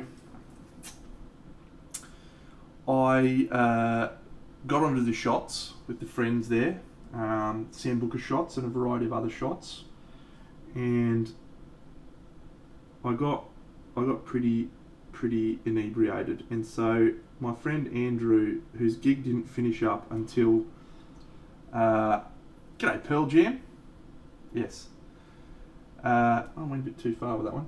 His gig didn't finish till about 2 o'clock in the morning, but the bowls club that we were playing games at closed up at about 12. So I had to amuse myself from 12 until 2 when he rocked up. I'm going to stop painting so I can tell the story properly. So, because I was absolutely hammered, right, I was smashed off my face. I hadn't, you know how you just like, you got that energy, you just like, boo, boo, boo, boo, boo, boo, and everything's great, right? And then you stop and you're just like, oh. Well, I stopped and I sat down at the front of the bowls club and I was like, I'm going to fucking read my book. I used to have a book with me all the time, so I used to read a lot, still do, but so I had my book, I pulled my book out, right, and I remember I started reading, and there was no fucking light. I was under a street lamp. It's 1 o'clock in the morning, and I'm trying to read my book, and I'm absolutely smashed, and I'm just like, and I started feeling super queasy, and I thought, I can't throw up or I'm done, like I'm in trouble. So I started walking, right? It's at a bowls club, and so it's 1 o'clock in the morning, and I'm just walking. I've got my backpack on, right? Because I didn't want to leave my backpack by the lamppost. It's in North Sydney. It was a dodgy place, and I'm just walking, right? And I'm walking on. I start walking around in a circle on the lawn bowls green, and I'm just walking around in a circle for an hour because I thought if I stop, I'm gonna yuck, and so I just kept walking around, just like breathing. Because I tried to read my book or whatever after doing like 11 Sam Booker shots like a fuckwit. So, g'day Cujo. So Guns finally rocks up. It's like 2:45. He's late as, and I've been walking for an hour and a half in a circle on fucking green. And so I trundle over to the car. I'm like, hey mate. And he's like, oh, you look a bit crook. I was like, yeah, I'm fucked. So I rock up. We make it to his house without me yucking, and it's a fantastic achievement in my books. Guns is not impressed. And I trundle into the thing. I lie down in the bed, and I'm like, my head's spinning, and you're lying down and you feel like you're moving. So I'm lying in the bed, and I reckon I lasted about 10 minutes before I had to yuck. And unfortunately, this is the first time I'd stayed at Andrew's, living in a new house, the first time I'd stayed at his house. And so I wasn't sure which door the toilet was in. And so I made a decision to go and have a yuck in the sink, which at the time I think was a good decision. The problem was that I yucked so much that I literally filled up the sink. And Andrew woke up the next day ready to go to the tournament before me, and he rocks up into the kitchen, and there is a sink full of Big Deno's vomit sitting there. A great way to greet someone in their morning when they're up there getting their coffee. Unfortunately, the story doesn't end there. So Guns is like, you feeling better, mate? I said, yeah, I feel good, man. Had a yak last night, feel better. He's like, yeah, I know, I fucking cleaned it out of the sink. It's like, oh, sorry, man, I didn't know where else to go. So he's like, that's all right, yeah, I made you some cereal. So I said, okay, thanks, mate. So he gave me some cornflakes with some like skim milk. So I'm sitting there just at the table. You know how you like just eating your cornflakes, super spaced out. So I had my cornflakes and I was like, oh, fucking feeling good, ready to go for this tournament. Let's roll, man. Like at the time I was doing pretty well in the tournament. I think I was in the top 10. I was just fucking ready to go. So we get in the car and it's a 5-minute drive to the venue. 5 minutes. And the whole car ride, I'm doing these ones. I'm rocking back and forth because I'm just feeling so crook again, and because of the cornflakes and the fact that I was fucking hammered. And so I managed to again not vomit in the car. I get out, thank you. I walk over to the tree right beside the venue. Hello, Voodoo. I don't know. I made a lot of bad decisions when I was younger. I'll tell you some more stories another time. But so I rock up to the venue. I open up the car door. I'll take a step outside and I vomit up cornflakes and milk under the tree. It is atrocious, absolutely atrocious. So I'm like, I go inside. I'm fucking feeling awful, and I'm ready. I go up to the TR. I'm like, mate, I'm ready to go, but fuck, if there's a buy, can you just hook a brother up? Because I'm done. So it ends up that there is a buy, and the TO goes, mate, you're in. So I run around the room just like fucking waving my shirt around my head because I'm like, this is the best. And I end up going outside and like lying down just near the tree where my vomit was, just like, oh, get a bit of sun, that's fucking, that'll help. Anyway, next minute my phone starts ringing. I've passed out under a tree out the front of the bowls club during the tournament, and I've passed out like this, right? So I have my head on the ground like this, I have my arm like this, and my other arm like this, and I was wearing a singlet. I don't know why I was wearing a singlet. I hadn't been wearing a singlet at the time. I've been wearing a t-shirt, but I always wear a singlet like this, but I'd take my t-shirt off. So I'm just lying there on the ground. And this side of my face was sunburnt, but this side of my face wasn't.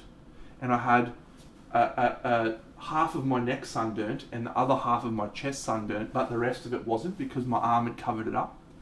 Anyway, the phone at TA's like, come on mate, next round's up, you're about to go. So I trundle back inside, half my face is red and the other half's not red. And I won my next 2 games. Boom. But so I looked like Two-Face from Batman because half my face was red and sunburnt. I was crook as. Absolutely crook as. I think I finished in the top 10 in that. Fuck, it was good. Yeah. Anyway. There you go. I try to edit these stories out that are just a little bit so that people don't think I was an absolute peanut, but there's been some fun moments.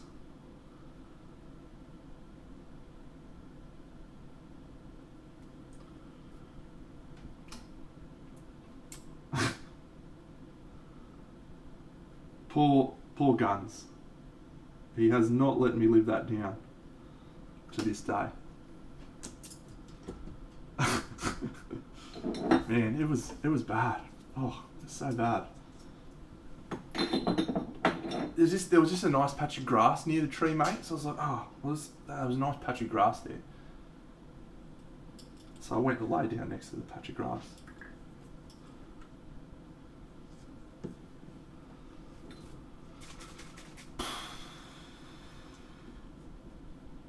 I had a bit of a reputation those younger days of being a loose unit. I wrote another one of the tournaments of a morning about 3 a.m. where I was also somewhat soused. I got on to our forum that we were frequenting at the time, and I wrote an open letter to my opponent the next day. And I was just having it. I was like, I'm gonna fucking smash you tomorrow, mate. They don't call me a big demo for nothing. Like, just drivel, absolute drivel. But it was riddled with like spelling errors because I was just like, and I called him Spam Dolph for some reason. I called him Spam Dolph. I don't know why. He wasn't even a wizard or anything. But hang on, where are you up to, Cujo? Sorry, I missed that. Oh yeah. Mate, Waylander was around before The Witcher. Waylander's good. Yeah, it just keeps getting better. Anyway, so I get up the next morning, and again, there's a whole other vomit story which I won't get into. But I get to the table against my opponent, and he's just laughing. He's just like, "You're such a fuckwit." And he had a good night's sleep, you know, full breakfast ready to go. And I'm sitting there at the table, like with my arms on my knees, eating a piece of dried bread. Absolutely just fucked. And I was pushing models and rolling dice like I was dying. Won the game. 13-7, the old Warhammer days. Yeah, the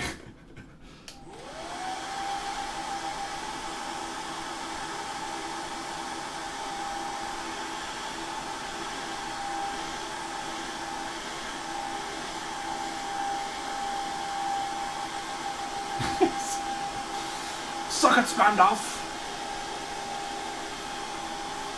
Suck it long and suck it good.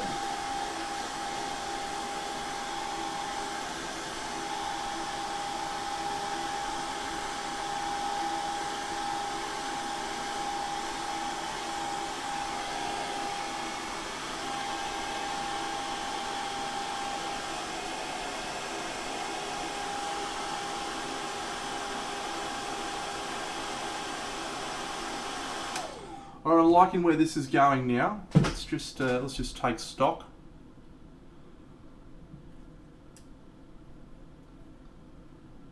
Get off there. Woohoo. So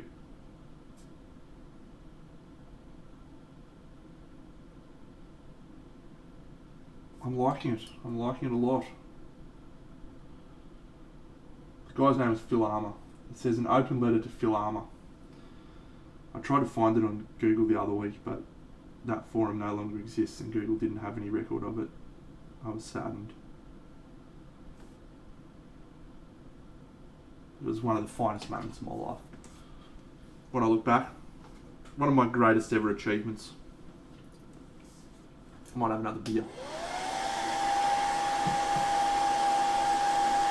Yeah. Whereas if you could almost skip the second book, because the second book's kind of like a rehash of the first one, but with werewolves, and just go straight into the third book. If you don't love the third book, you can stop reading there. The third book is legit. And then if you like the third book, you could go back and read the second book at a later stage. Now, I like the second's better. The second is a better version of the first book. He wrote that first book when he was like in college, or something, and his writing instructor told him it was good enough to publish, and so he did. I love Jim Butcher. I tell a really cool story about him. Like, he got challenged by a writing group. He said to him, "I can write a novel about anything, any two things. Pick any two things you want. I'll write a novel about it." And his writing group went away and came back and said, "All right, mate, we want you to write a book about the Lost 13 Legion and Pokemon." And he's like, "Sweet." And he goes away and he writes a book series which is called Furies of Calderon. And it's fucking awesome. And he ended up writing 6 books in the series, and it's the fucking best. But anyway, Dresden Files, yeah, the first book, it doesn't set the world on fire. I remember reading it and going, "Oh, that was fine," but a bit too technical. But the third book, man, by the third book, I was hooked. And I think I went from third book through to 15th book in a space of about 3 weeks. Maybe even less. I couldn't stop. Absolutely could not stop. Particularly some of the later books. Some of the later books are phenomenal. So stick with it if you want to. Or do something else with your time. What are we singing, Mini MF?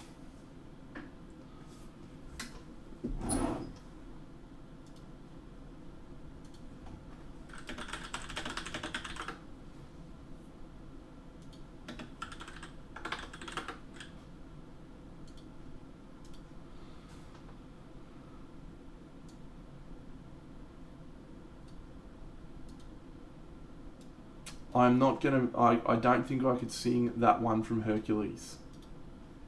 I was not a big Hercules fan when I was a kid. It's one of the only Disney movies I didn't love. That and like the old Robin Hood. Those are two that I don't really know the songs from that well. And the reason I know that I don't know the songs is because they're on a Disney playlist and they came up and I was like, I don't know this song.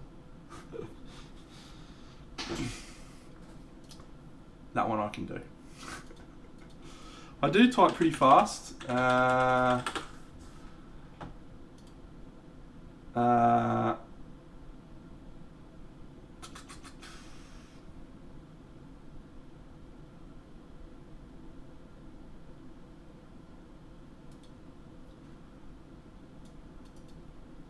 No. Yeah, I can do a lot of cool things, mate. You should see me juggle. Oh,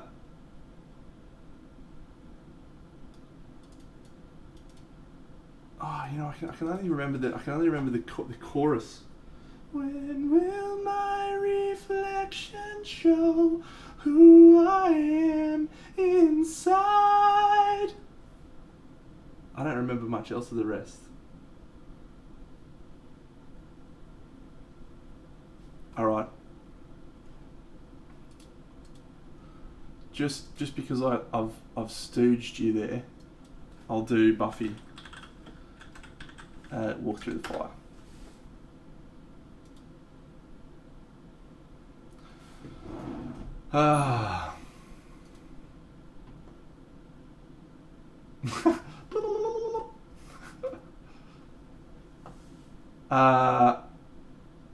Just Voodoo, that's also awesome. They're fucking mad. Which one's Hyperreal Water? Oh yeah, your video on Hyperreal Water. Yeah, no, that I've got a little tub of it. Let me just grab my little tub. It's in here. I don't talk about it on the stream because I don't want people to know about the Hyperreal Water. You can see there's only a very small amount left in the bottom, so we've got to be very quiet with that. Magic Mix has got nothing on the True Water. I've actually poured some of the Hyperreal Water in the Magic Mix just to make it a little bit better without overloading it. Alright, here we go. I touch the fire and it freezes me. I look into it and it's black. Why can't I feel? My skin should crack and peel. I want the fire back. Oh, there's still stuff there. Now through the smoke she calls to me to make my way across the flame, to save the day or maybe melt away. I guess it's all the same, so I will walk through the fire. How else will I... Oh, what? No, that's not it. So it's... 'Cause where else can I turn?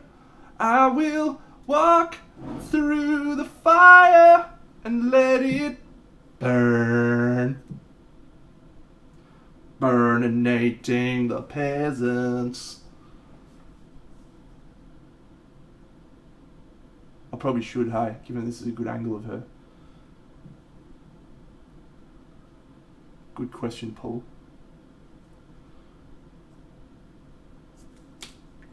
Good one, Paul. Thanks for ruining my day.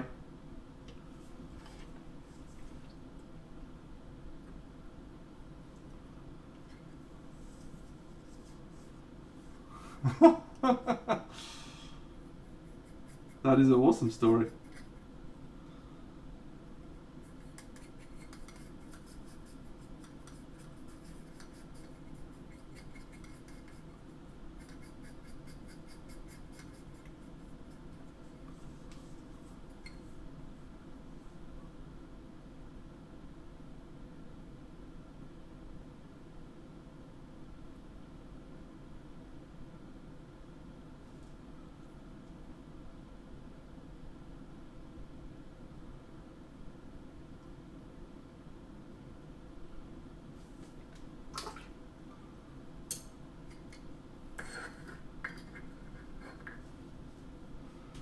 Alright, let's do a few little tweaks to the skin tone because we are getting to a point where I'm liking this. So I'm just going to...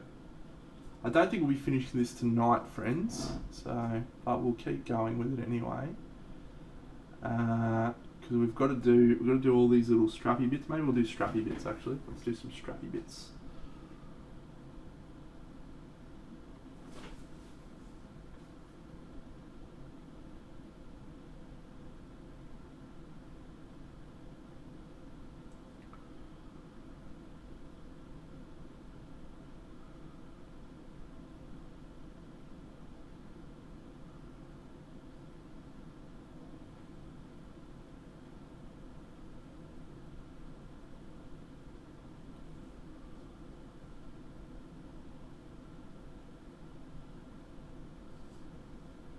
It is weird that Steven Seagal became famous, really, when you think about it, isn't it?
Damn it!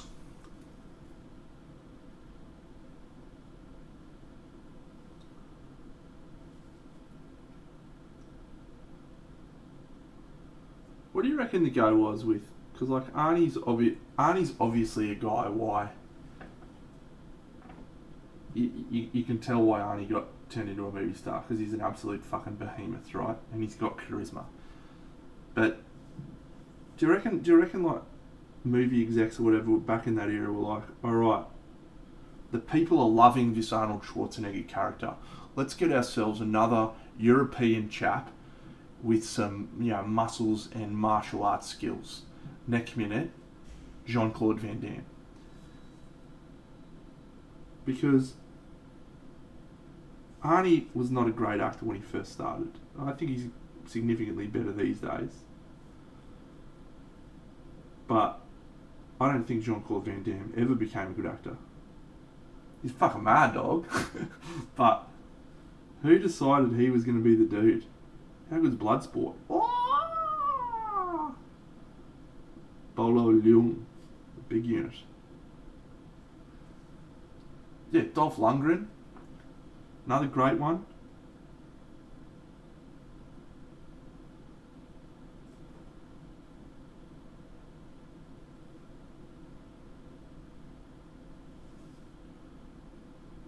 I reckon there'd be a few of them, if you thought about it.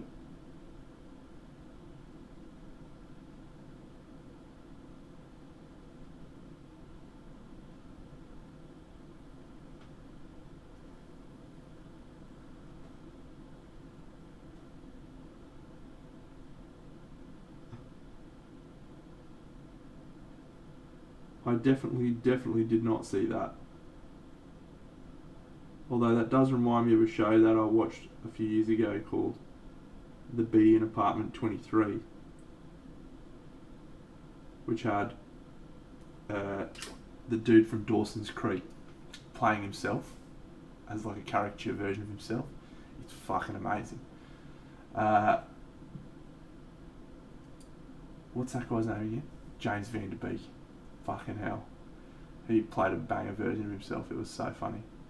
But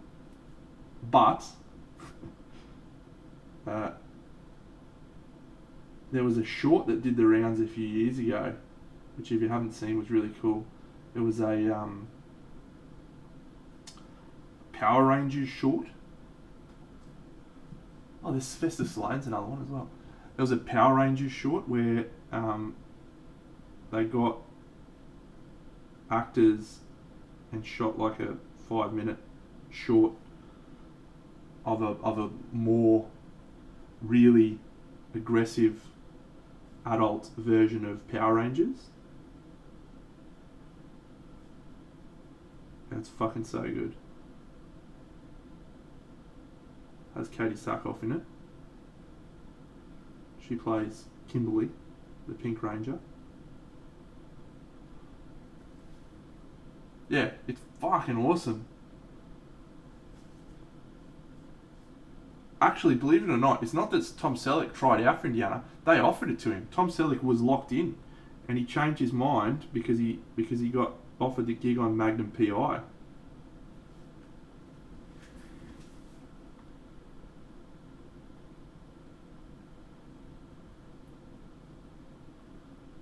But imagine Tom Selleck as Indiana Jones. That's not a universe I want to live in. Yeah, this is the end of his classic. Emma Watson, so good.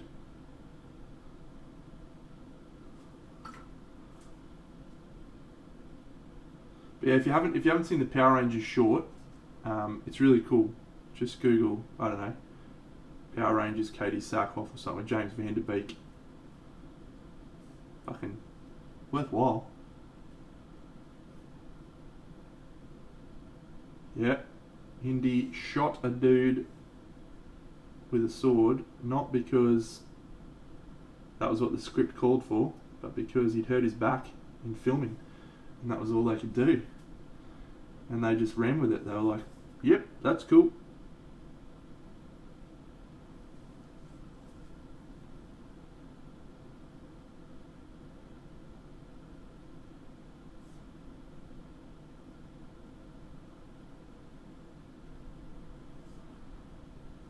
No, he hurt his back in filming really badly during Temple of Doom. They actually had to shut down production for about 4 months because he did a hernia in his back.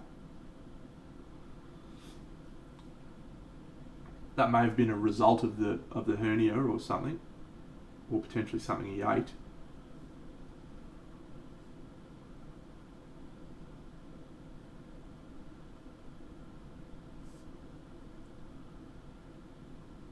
Could be wrong. Google it. We have the internet. See if Big Deno's landed it.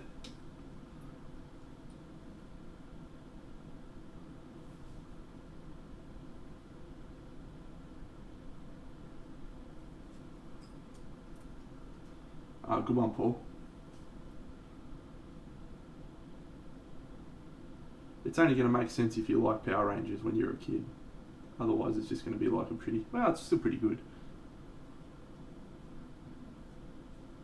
Yeah, he did a Mortal Kombat one too, I think.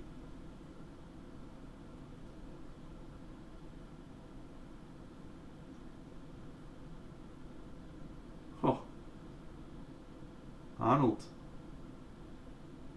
Just telling it like it is. Fuck you, ma'am.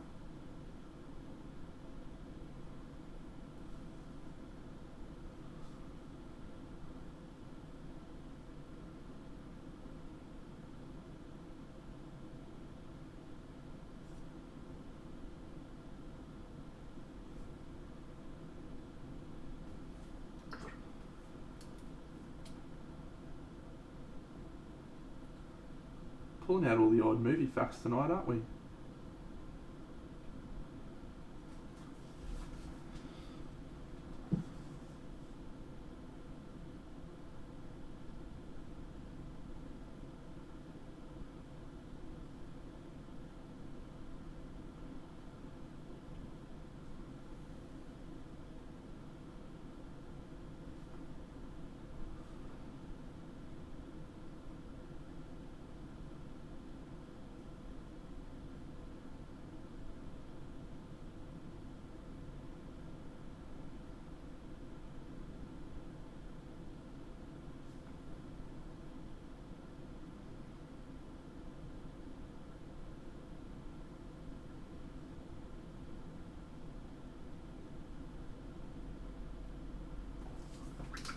Alright, Wampa, see you, buddy.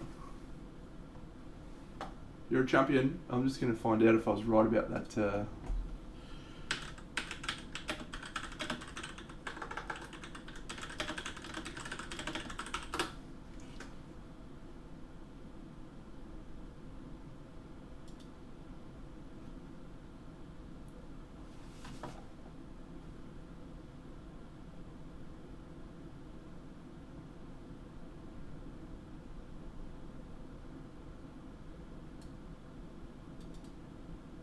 There you go. Dysentery. You are correct.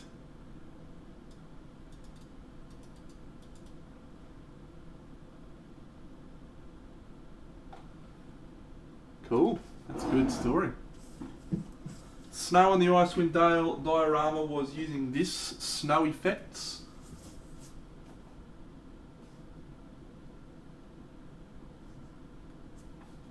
And I added some of this micro balloons over the top of it. You could do bicarb soda, but I've never seen a product that looks as good as some of the dedicated snow products that are out there.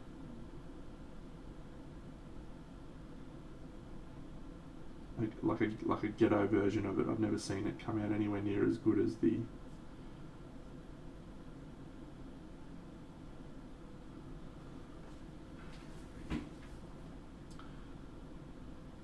I think there's a lot of people out there that probably write off the guys like Arnie and Sylvester. The Rock's a smart guy too.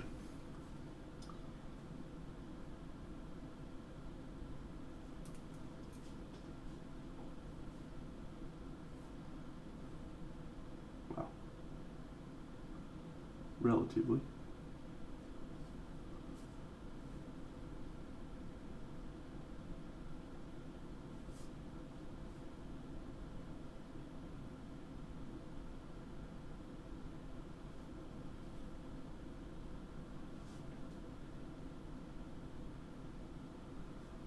Yeah.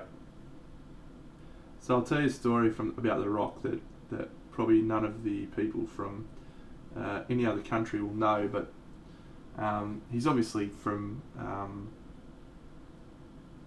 Pacific Islands heritage, and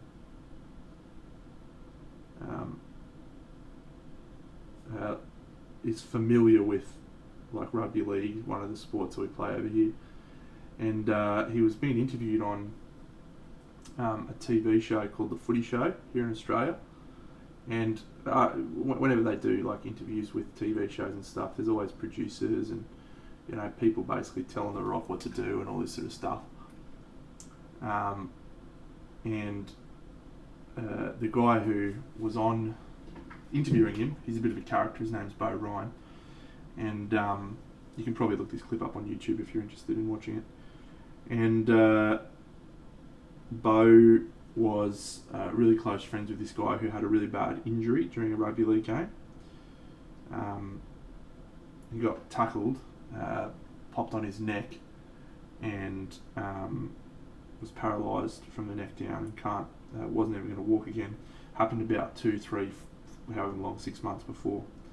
And Bo Ryan, the guy who was interviewing the Rock, knew that this guy was a huge fan of the Rock, and basically during the interview, Bo Ryan's like, oh, this guy, he hurt himself a few years ago, it was really tragic, or a few months ago, it was really tragic. He's a really big fan of you. He's like, oh, that's great. And he's like, oh, would you mind if I call him now? And so the Rock's producers are over on the sideline going, nah, cut it, we're not doing it. And the Rock's like, no, it's fine. So they're filming this the whole time. And so that Bo Ryan calls this guy up on the phone. He's like, hey mate, I've got someone special who wants to chat to you. This dude has just been paralysed from the waist down, and or the neck down. And and the Rock basically just sat there and had a 5-minute combo with this guy who'd he'd never met, knew nothing. He knew of him. He knew about his injury. Like it was pretty big news.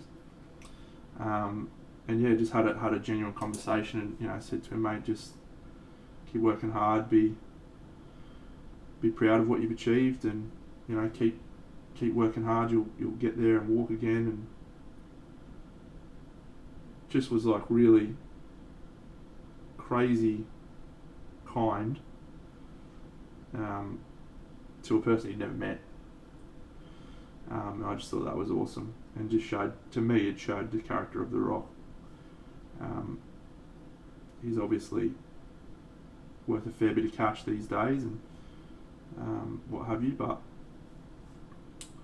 yeah, it's really good story. It's worth watching on YouTube. Actually, you can just the rock's demeanor changes too. Like you can see that he's genuinely moved and wants to sort of try and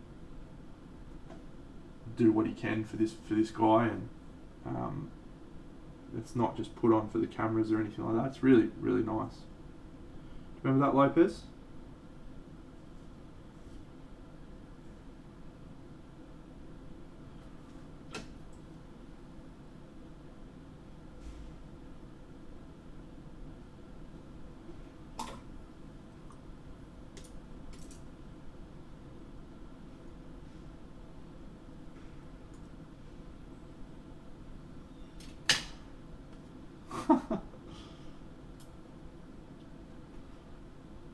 The Scorpion King.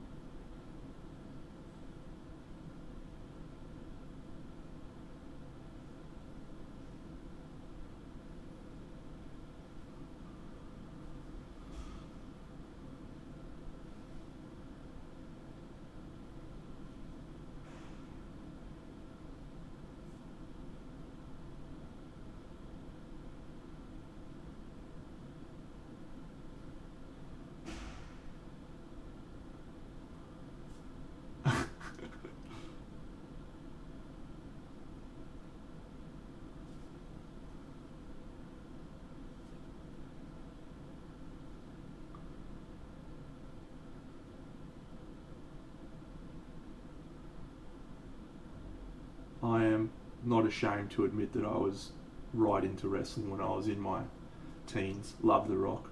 I think I still have a wrestling video in my DVD collection, wrestling DVD. It's called The Rock, the most electrifying man in sports entertainment. It's got like 20 minutes of him just laying the smack down on Rudy Poo candy asses in his interviews. The best.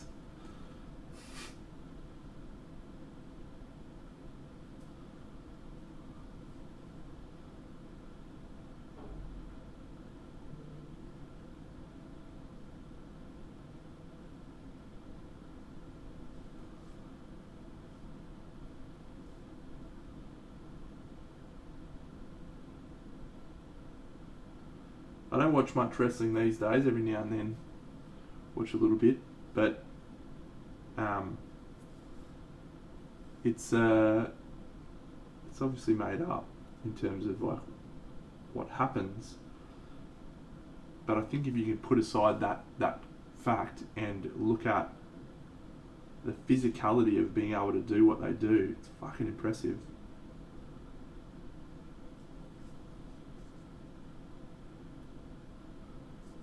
Like, even if it's made up, even if you know who's going to win or whatever, it's still fucking awesome to be able to do what they do.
Bret the Hitman Hart. Wow. I'm going to grab another beer, actually.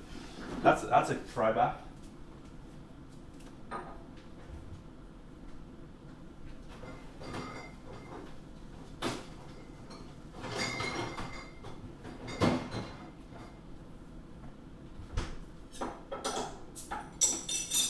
I was into wrestling in the era of The Rock, Triple H, Degeneration X, Stone Cold Steve Austin. Man, it was awesome.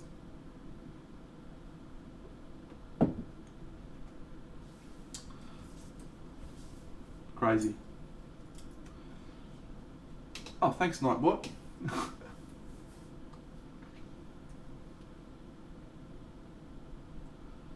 You mad dog?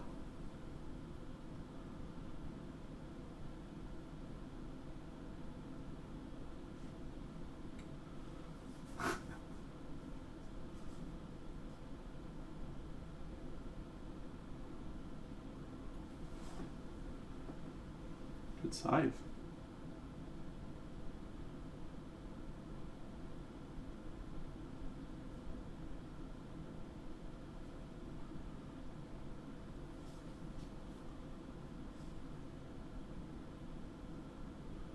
I want the fire back.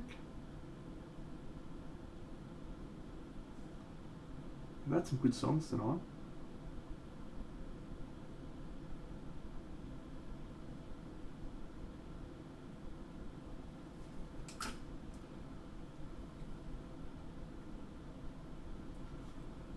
Yeah, Triple H was in the Blade movie. John Cena's done a few movies, but he's gone a little bit better than Triple H did. Blade Trinity. Jessica Biel and Ryan Reynolds were also in that movie. Ryan Reynolds way before he became quite famous.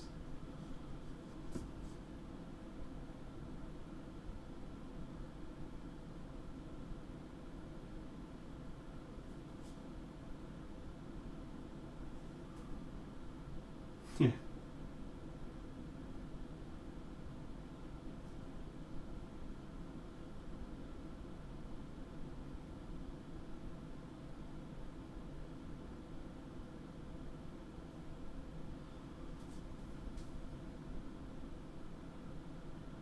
No, the third movie. Second one was just it's like the same as the first one, only done better. It had the vampire, the evil Nosferatu vampire at the end that they fought instead of Stephen Dorff.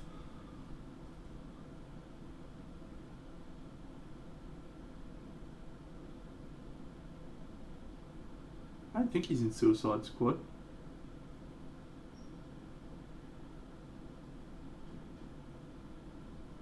No, he was in a romantic comedy with Matt Goss. He was a fucking good baddie. Yeah, Ron Perlman was fucking legit in that movie. The second one, he was mad. Just dropping bombs. Oh, CHK. G'day, mate. Welcome. Hey, look what I'm using, actually. On your recommendation, pal. Bit of the AK interactives. Get in there. Boo, boo. Welcome, friends. Welcome. Let me show you some stuff, new friends, that I'm painting.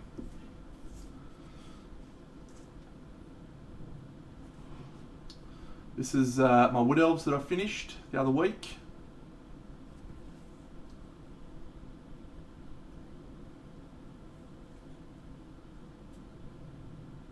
G'day, CHK.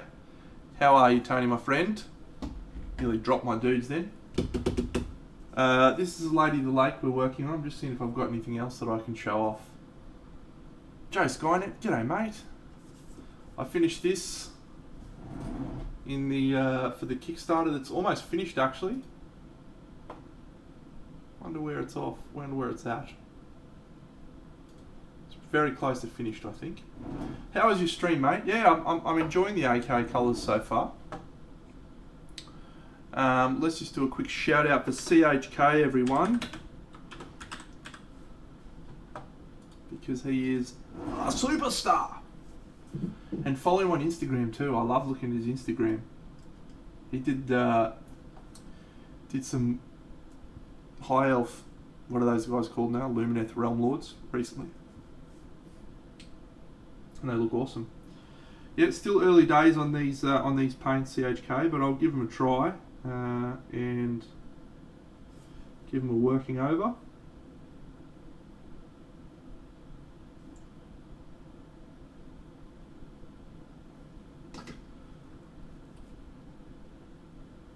Yeah, keen for your thoughts, Flick. From my early observations, I really like how dilute I can get them and still have a lot of power to the colour. So they remind me of Chimera, but with a broader range of paint options. So promising signs.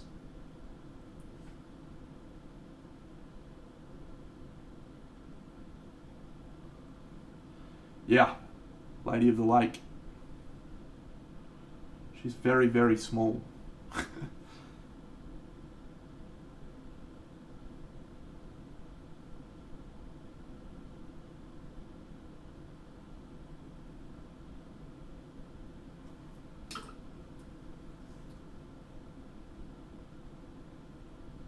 What did you paint today, CHK?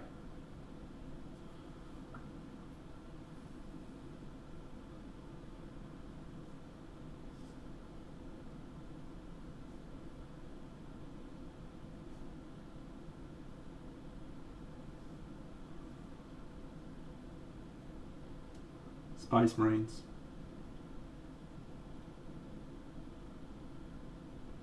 This is my face anytime someone says they painted Space Marines.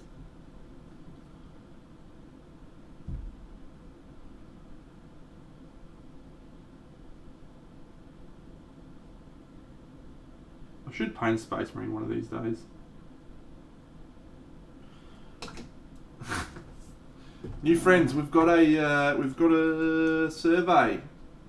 We've got a survey going about what I'm going to paint next. Let's have a look.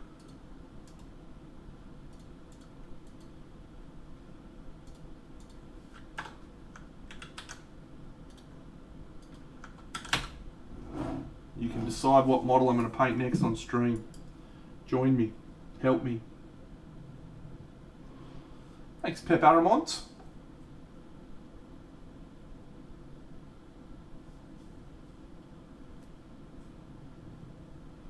Thanks, Asta Jedi.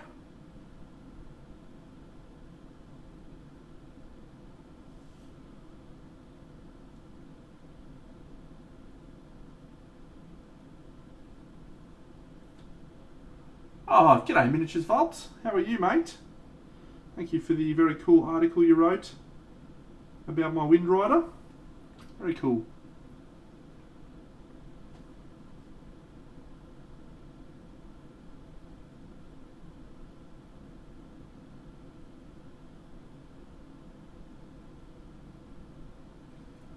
I do, yes. Thanks.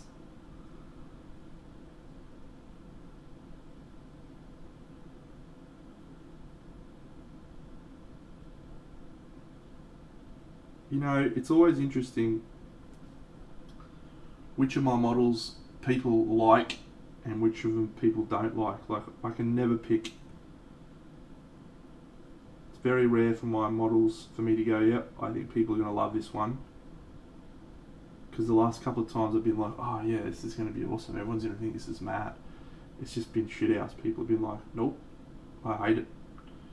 And yet, every now and then I'll do one where I'm like, yeah, it's okay. And people are just like, it's the fucking best. Subjectivity, hey? Who knows? Because yeah, I like the Wind Rider, but I don't think it's my best piece. A lot of people like it. A lot of people like it.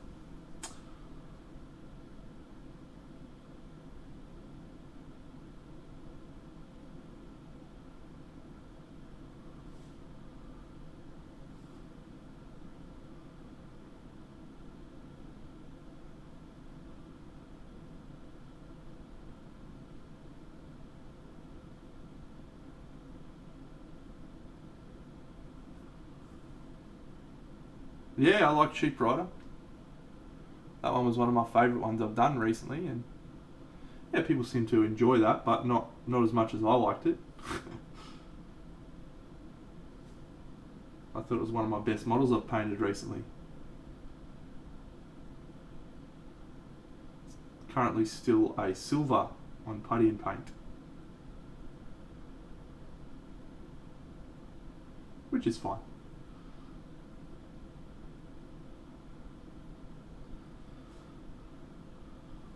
It's just always interesting to see which models people respond to. Not because I paint for those people, but just because it's fascinating how much different people like different things.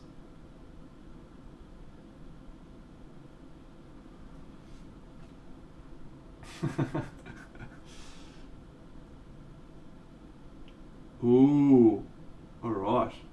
Maybe we look into the One Division diorama. Ah, thanks, Froggy. Yeah, it's just subjective, right? Some people will like models for colour reasons, or for they remind them of things, or whatever. You just got to not get worried about it. Just, learn from that, learn from the feedback. Sometimes people will be like, I don't like that because of X, Y, Z. So that's the stuff you learn from,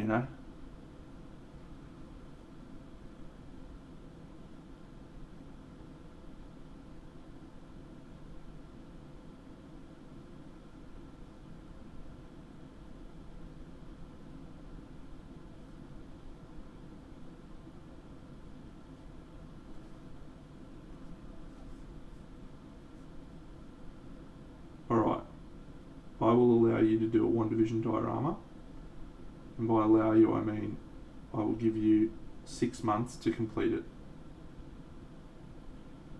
If you get anything done, I will not do anything.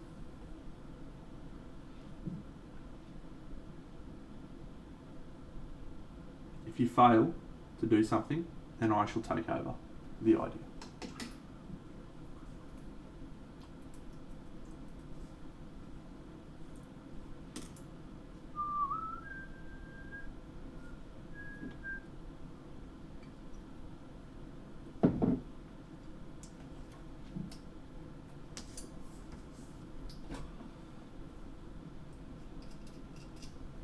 Six months. Priming doesn't count, mate.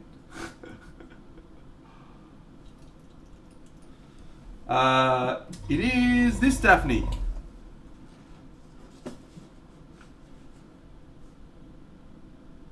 So yes.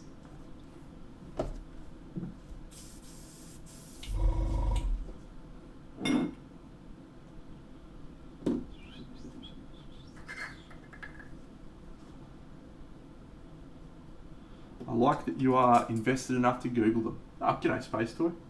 Welcome back.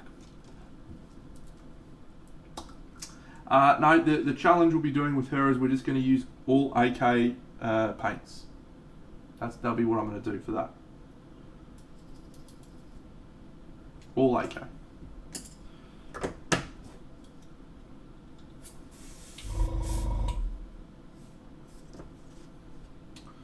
Chat will decide, maybe if we haven't got Camelot by that, chat can decide the next model I paint. Is it a challenge for me to paint with the AK colours? Yeah. Hard for me to say just yet on the AK paints. I like the ones I've used so far, but it's early days.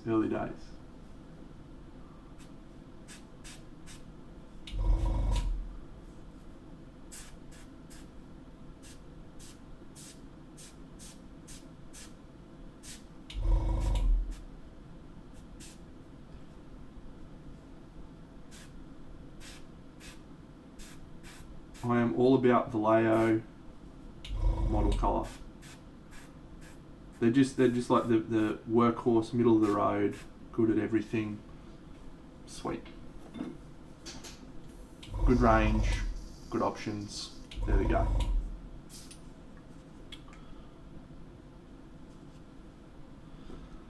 Someone else asked a question. Yeah, so the airbrush, if you're in Australia broadside, I would recommend you get your airbrush from a shop called Irresistible Force. It's a hobby store near me. They're really reasonably priced on Iwata airbrushes. So this airbrush is about $250. It's an Iwata HPB Plus. It is an excellent airbrush.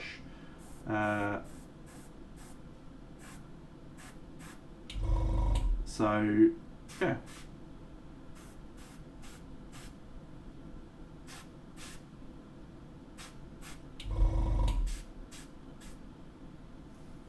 Oh, awesome. Yeah, go to Irresistible Force. Really well priced and awesome airbrushes. And the cool thing about Iwata is they have a parts replacement place in Australia. You can pick up replacement parts if you should need them, which I am yet to actually do. So, yeah, but they're my favourite airbrush. I've tried 3 types, so.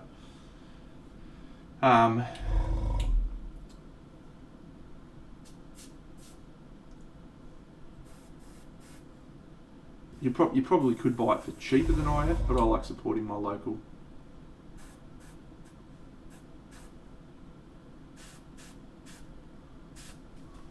Cool.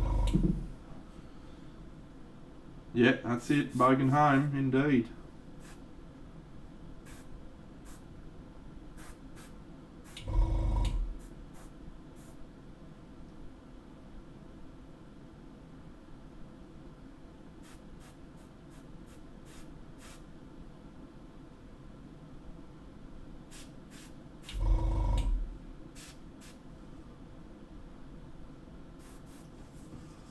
Cool, cool, cool. I want you in my room.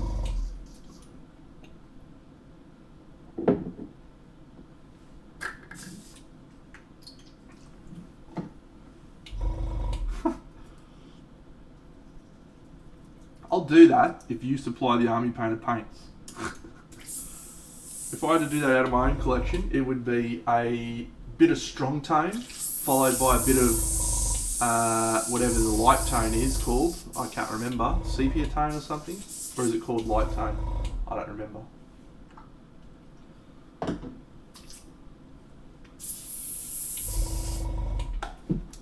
Depends, celery. Soft tone, there you go. I've got some of that. That's the only 2 army painted paints I've got. So if you want to buy the paints, for sure. Depends on what I'm doing.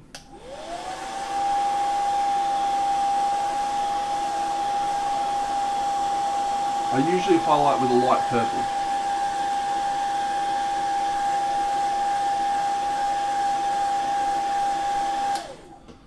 They are. Oh, thanks, Space Toy. I'm glad.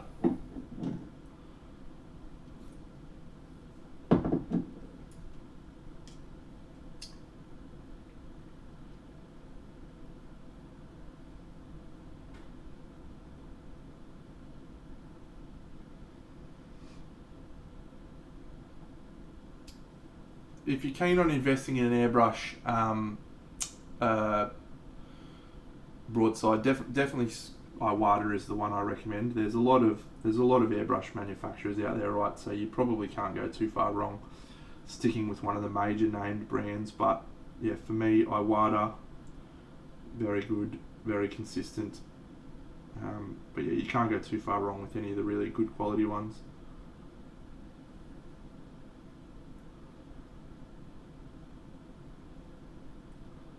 I'm surprised they sold out. When I was there the other day, they had a shit ton of them. That was about 3 weeks ago though. I can't believe your friend Kung Fu. What an absolute peanut. Yeah, Jan knows what's up. They're the only 2 paints that exist for an army painter. In my book anyway.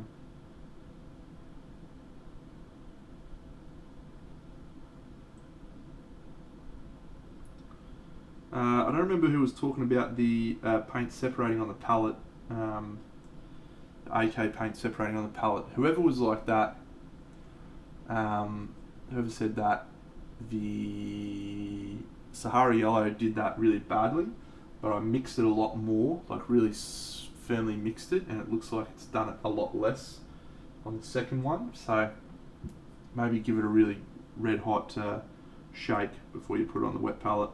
See if that helps.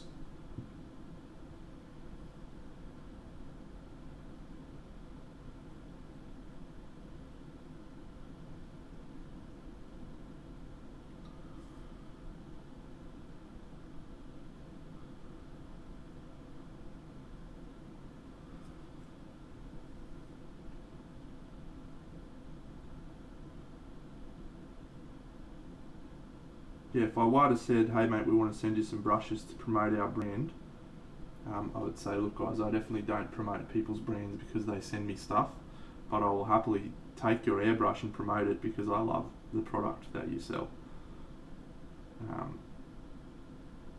So if another company said, hey, will you send you some stuff and you promote our gear, I'll say, I will give you my unvarnished and truthful opinion. The only reason I haven't varnished my opinion is because Alfonso said professional painters don't use varnish. So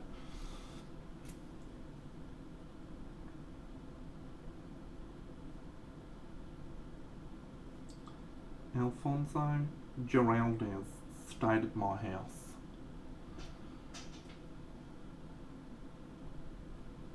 Yeah, it wouldn't surprise me if you gave the AP paints a vortex mix. They'd improve. I reckon probably most paints would be significantly better if you really gave them a rock solid stir. Shake. Ow! Shake, shake, shake. Shake, shake, shake.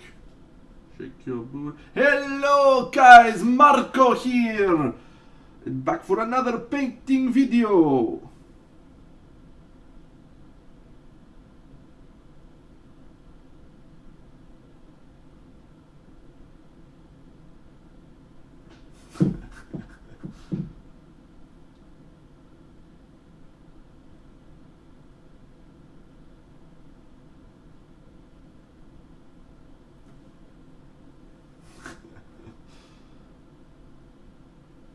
Doesn't he? He lives in Ireland, doesn't he? In like a little weird town or something. Is that right? Does he live anywhere near you, Jan?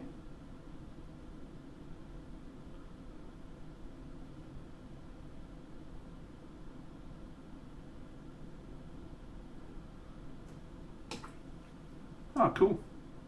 Little town, Dublin. Dublin's quite big, actually. I've been there.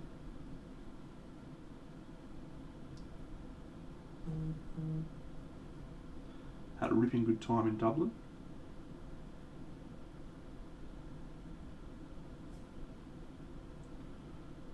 Went to a place called Killarney. Oh, there's another good song I can sing. Whiskey in the Jar from the Dubliners. As I was falling over the far Kilkenny mountains, I met with Captain Farrell and his money he was counting. I first produced me pistol, and I then produced me rapier. Said, stand and deliver, for you are a bold deceiver. Rushing a doo da da. One for the daddy-o, one for the daddy-o. There's a whiskey in the jar.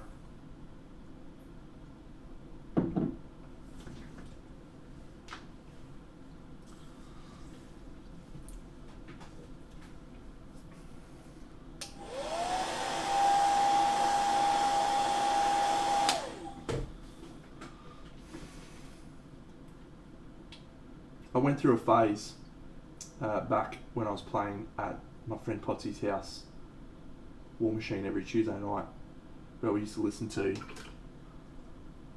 all sorts of weird fucking music. And one of the songs that he put on was like Irish folk songs. I don't know, he just had a weird taste in music, old Potsy. So it was an eclectic mixture of songs that we would listen to.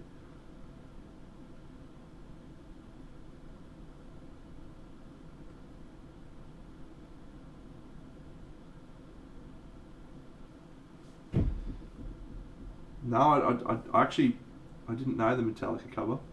Well, I didn't know of it until I listened to that version on YouTube, the Dubliners version, and I was like, oh, did Metallica cover that song? And then when I heard it, I was like, oh, of course they did. Whiskey in a jar-o.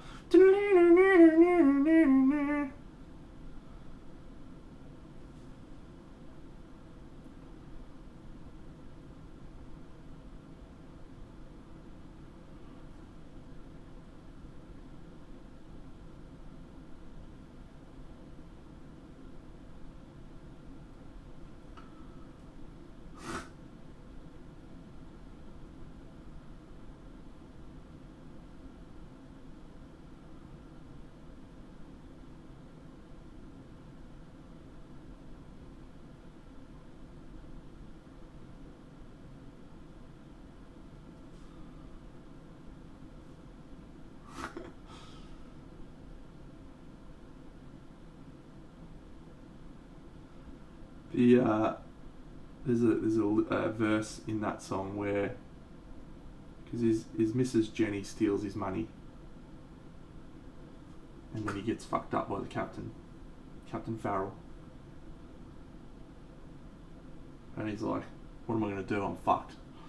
And he sings, "If anyone can save me, 'tis me brother in the army. If I can find his station in Cork or in Killarney. And if he'll go with me, he'll go rolling in Kilkenny." Anyway, when I heard that bit, I was like, "Fuck yeah, I've been there." See you, Randall.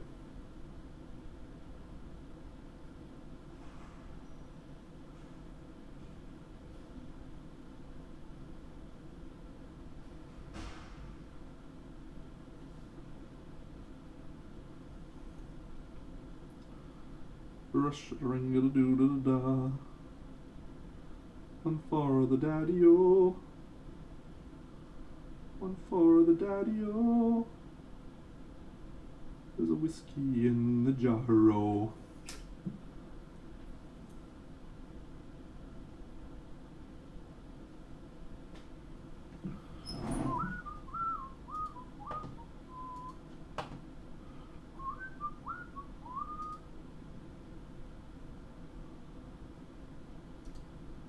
How are we going? I'm just looking at the survey results.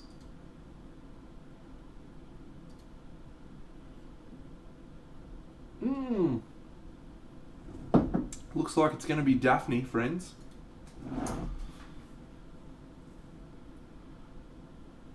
So what's the thought process behind Daphne? What do we want to paint her to look like?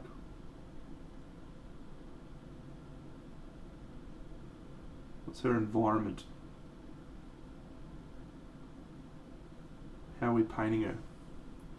Let's figure out a story for Daphne from Alternative Miniatures.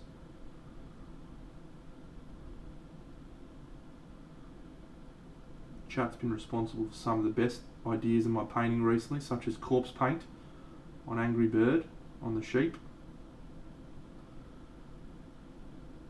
Topulus's idea to do the dawn scene.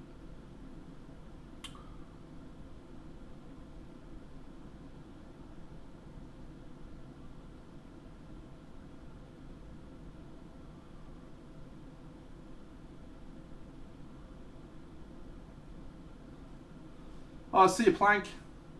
Thanks for lurking along, mate.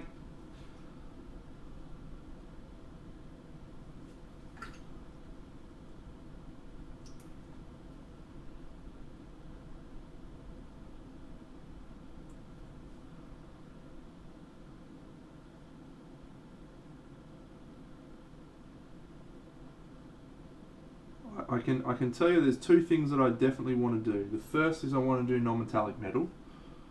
Cool, Faz. Oh, see ya. See ya, Celery. Where'd you say you were going, Celery? I missed that.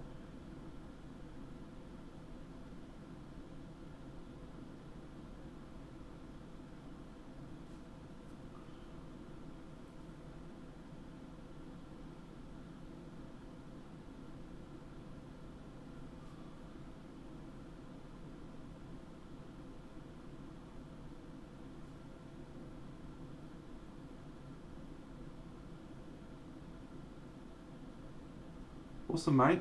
Yeah. Just give them a red hot shake. Since I've done that, they look to be working pretty well.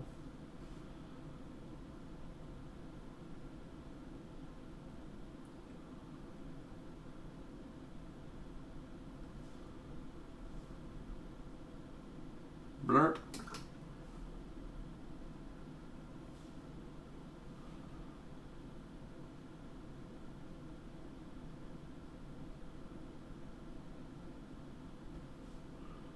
Bloomhaven.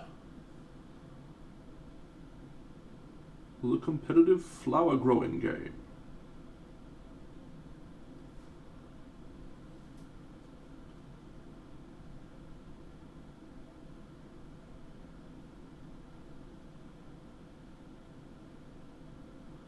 For Daphne, let me have a look.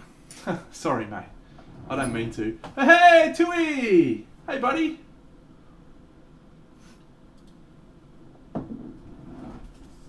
I am painting the back Agidal. Gav's given me enough sprays for this week, mate.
What's been happening, Tui? What are you painting at the moment, mate? Or are you just sculpting?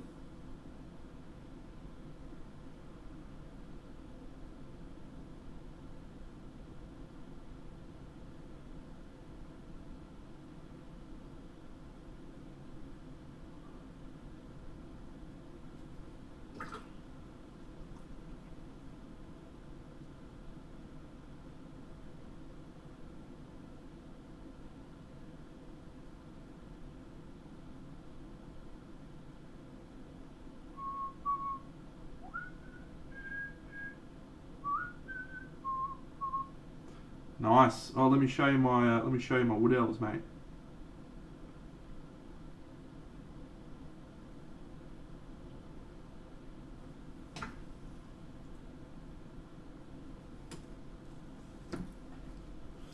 Wood elves, wood elves.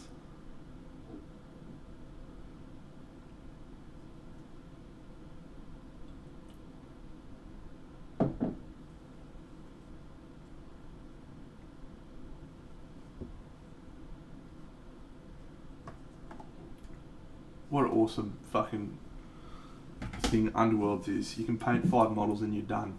The best.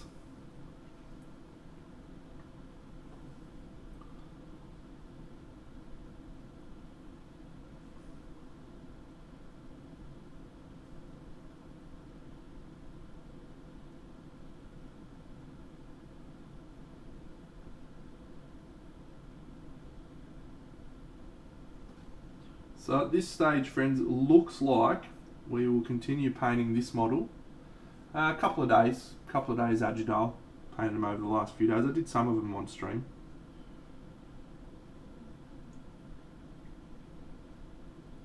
I think we will finish this girl next stream, is my guess.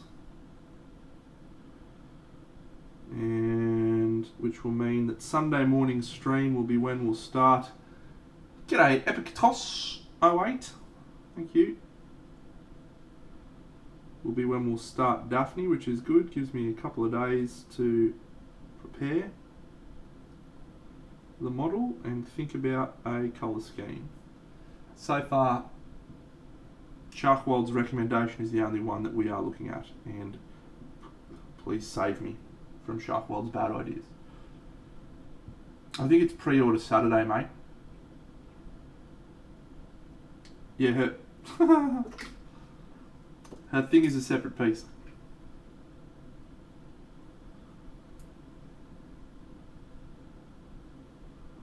The robot is a separate piece.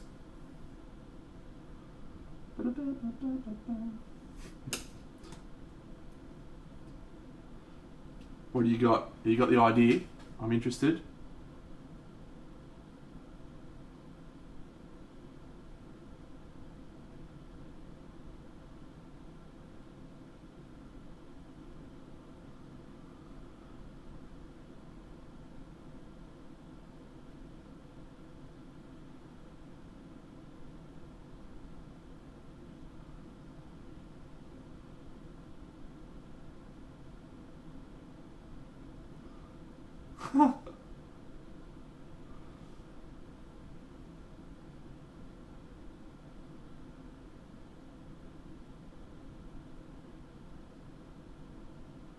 Was a good save, Tui. Proud of that. One of my best.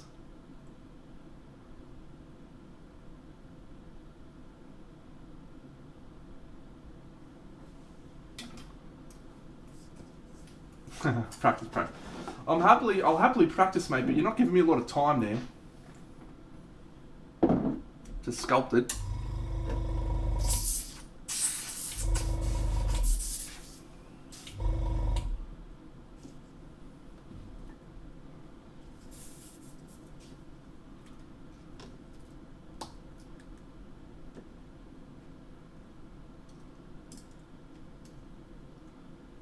Could save that little puppet for another piece, actually.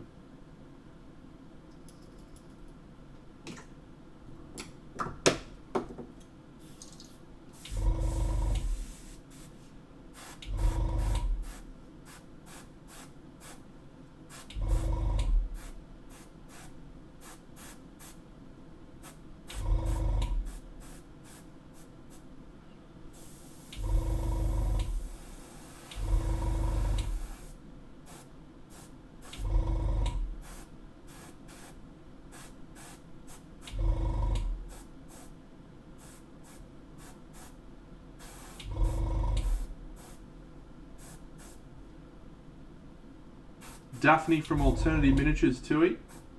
Let me grab her out for you.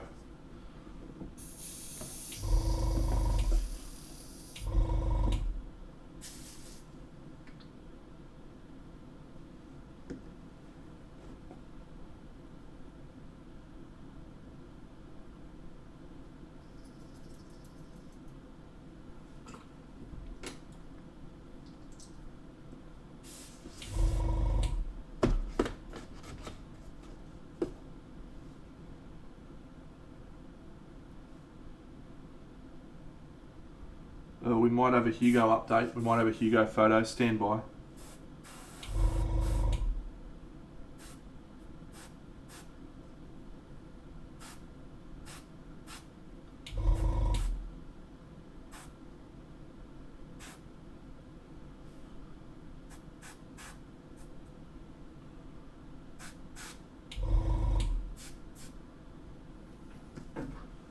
Little nugget. Oh, little nugget. Come on, buddy.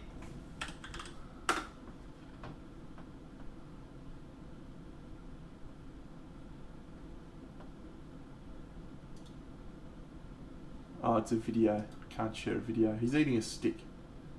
He bought himself a stick. What a little guy.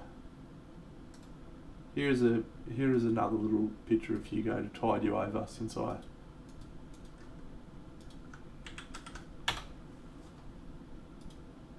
There he is, little guy, little fella.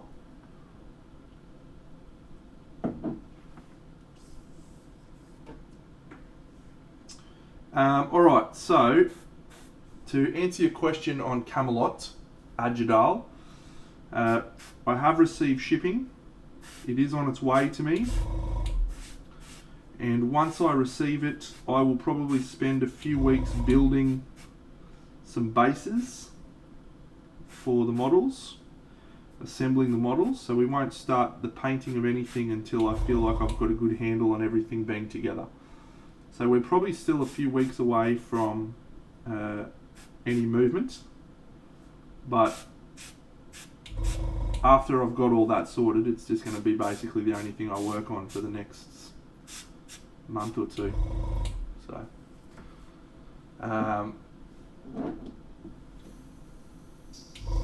How good is he? He's got his little arms crossed, just hanging out. What a guy.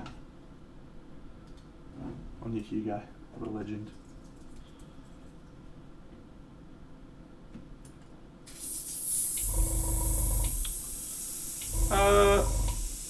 So I haven't...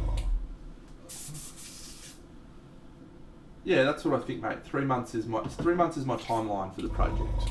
3 days is excessive even for me. A burnout on a project like that's tricky. I haven't tackled anything of this scale before, of this size.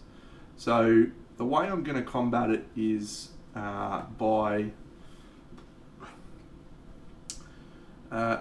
keeping each little story be quite separate.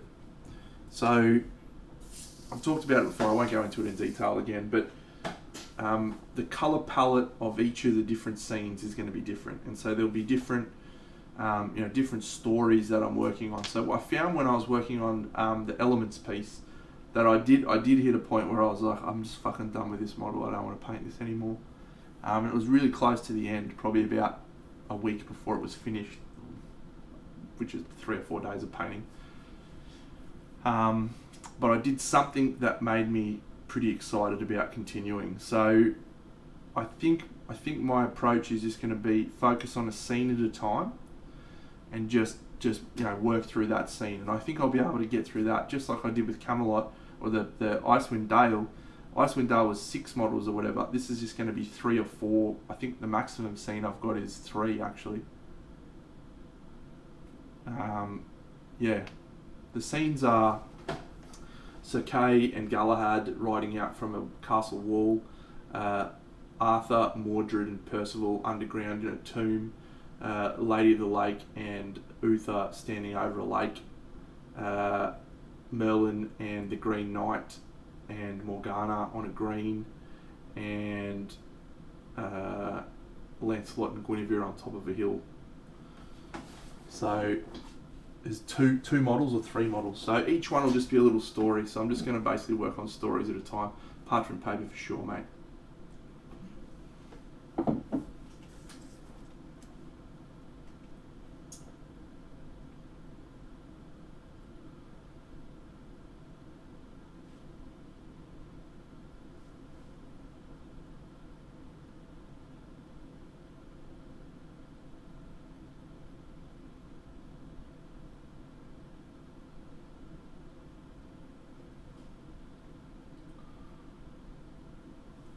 Change is inevitable, mate. Embrace it.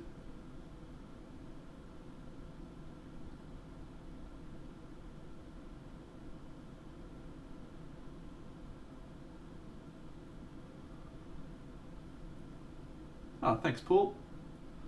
Thanks, Paul. Thanks, Paul.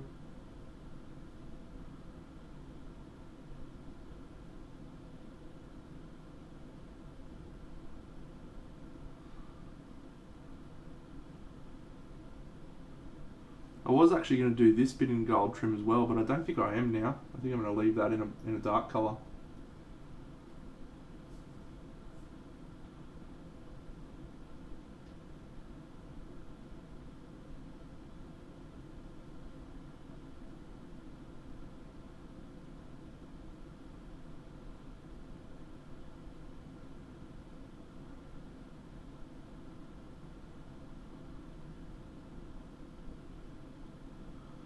And I try to be someone else. Nothing seems to change, I know now. This is who I really am inside.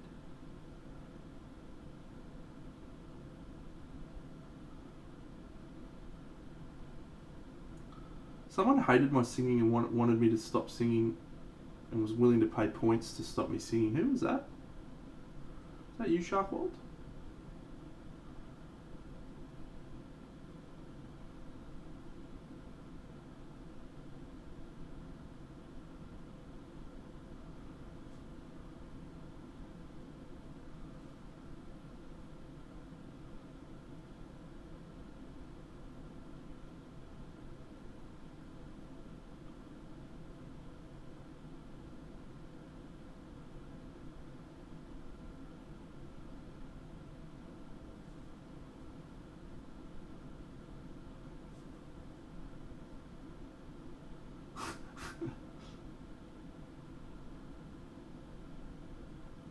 I don't remember. Was it Kung Fu maybe? Someone was super unhappy with me singing. It was like, don't fucking do it, man.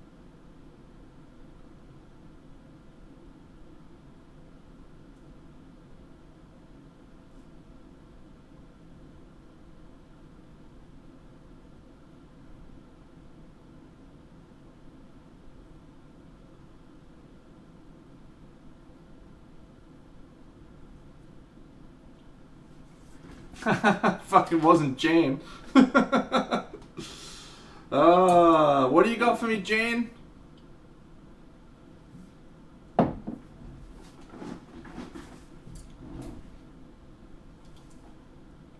Little boy.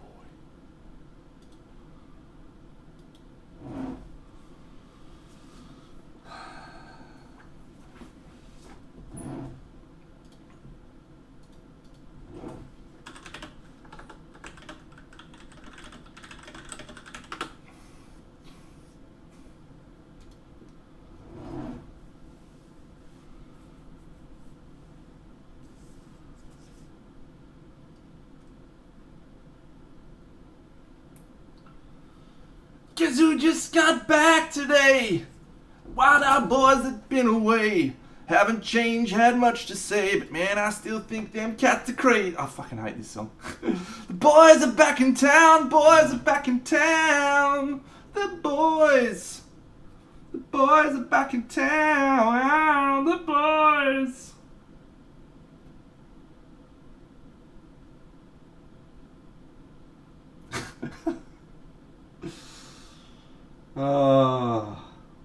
I do remember that song, but fuck me.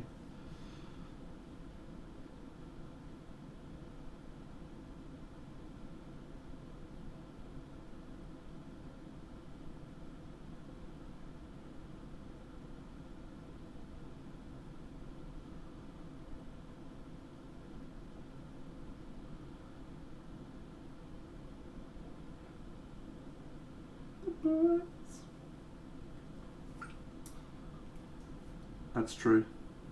That is true. What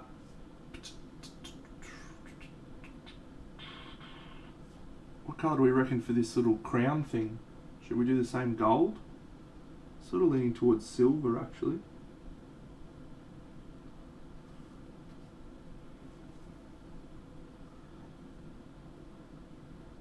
That Night's Tale movie was so good, hey? Paul Bettany, back before he was a star. Mark Addy.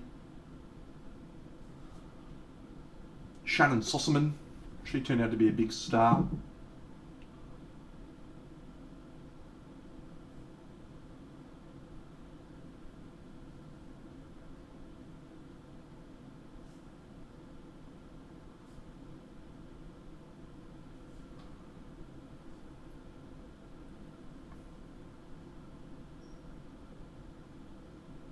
And who could forget what Wash, Alan Tudyk, the great man. He played a character called Alpha in a TV show called Dollhouse. It was fucking awesome.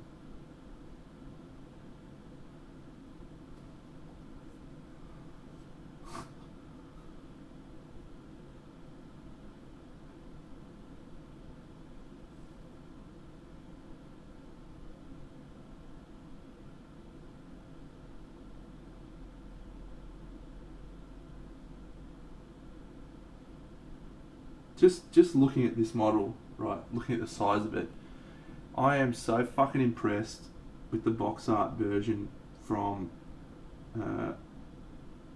Michael Shemenchko. I could not even imagine how much time he put into the box art. If you haven't seen it, yeah, he did play Wash. If you haven't seen it, man, I'll just show you this.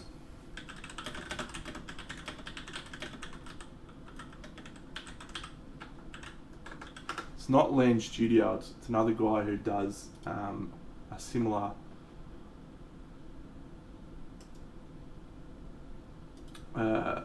vibe.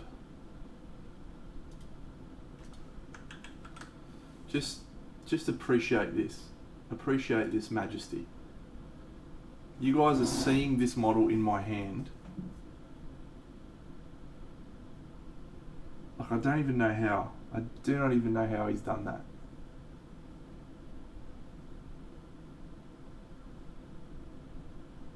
Every time I think I'm going okay and getting better, I see motherfuckers that do this and I'm just like, you're a dickhead, did you know that? You're an absolute dickhead.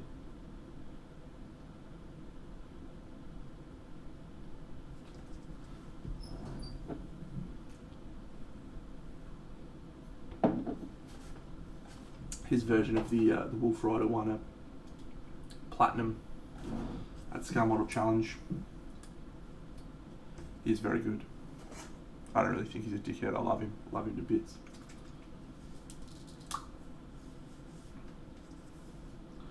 You just got to make your choices about what's most important, and for me, it is not painting to that level.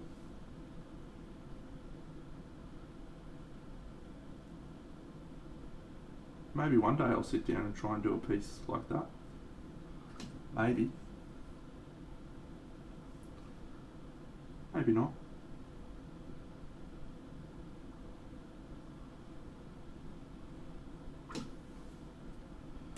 Four to five would be a gross understatement, I would think, mate.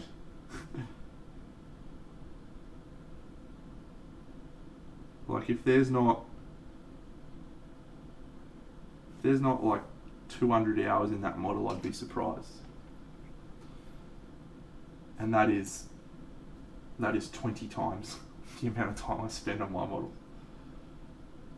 Paulie, I appreciate that, mate, but as I've said many times, it's all about goal setting, right? If you want to be a good painter, if you want to paint like that, that's all well and good.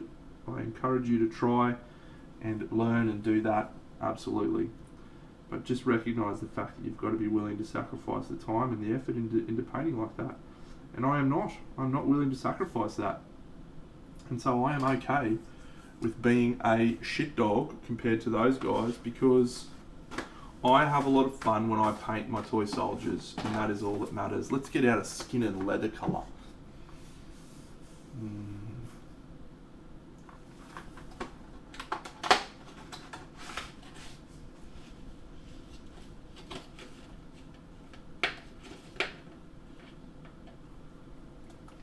You reckon 80 to 100? I suppose you get quicker at it when you do it. I don't know, man, there's a lot of fucking details on that model. I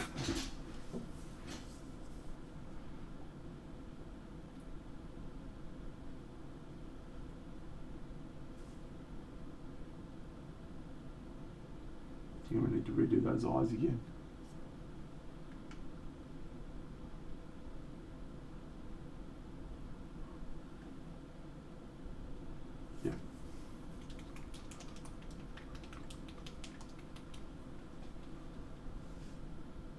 Oh, some new AK colours. Here we go. This is a bit exciting.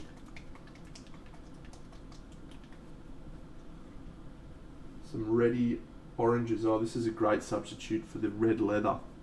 I already like this colour. Deep brown.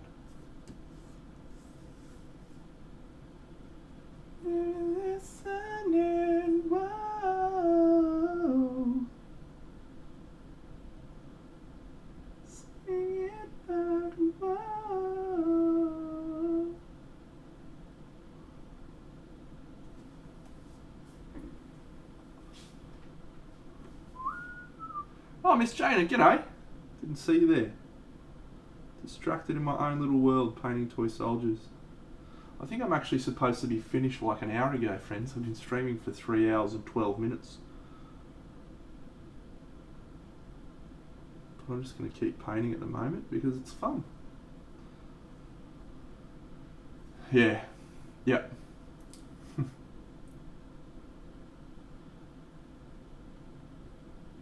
Yeah, I bought that LAN video from Chimera, but I haven't watched it yet, so I've really got to get around and watch it and see what I can take from it.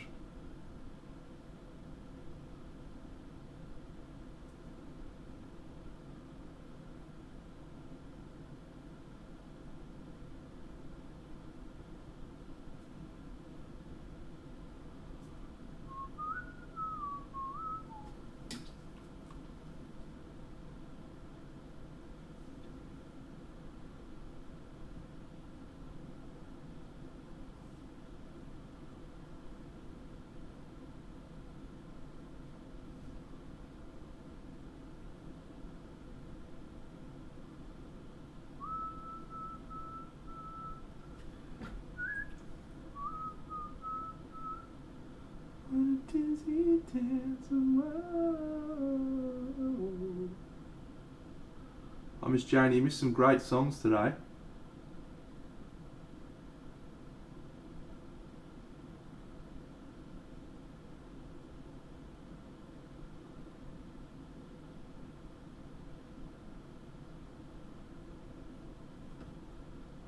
Great from the perspective of I got to sing them and I liked them. Not great from the perspective that everyone had to listen to them.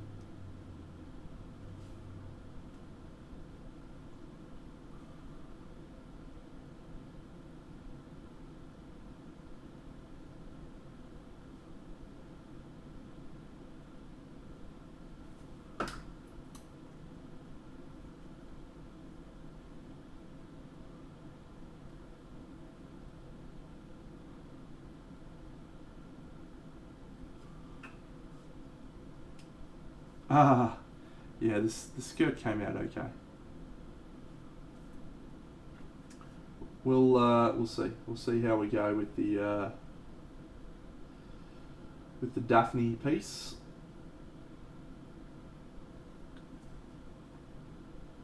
Awesome. You're gonna do more, no, OSL on the lanterns and stuff.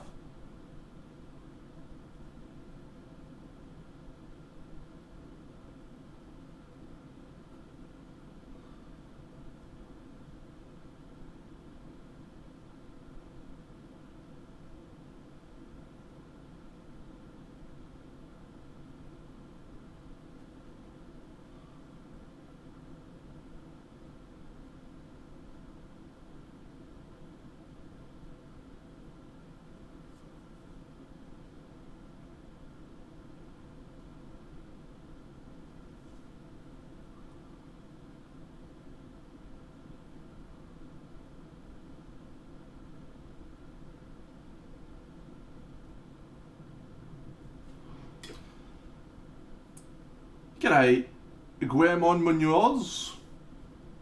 Close? Not close? Good work. Good work. I believe in you.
Oh, blue glow's cool. I like that. Good idea. I think you're ready for a stretch.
holidays, Paul. Lucky. It's awesome, mate.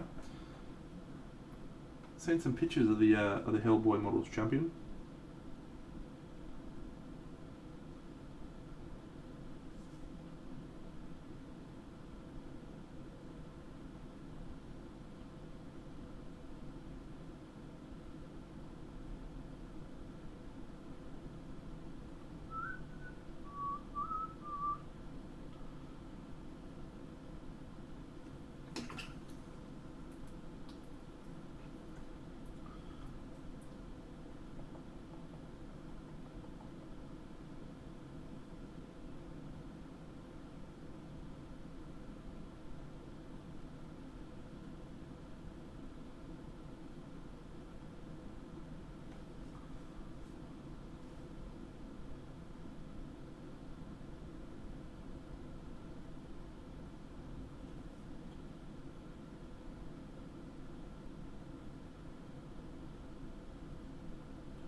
I've painted quite a few board games models in my time,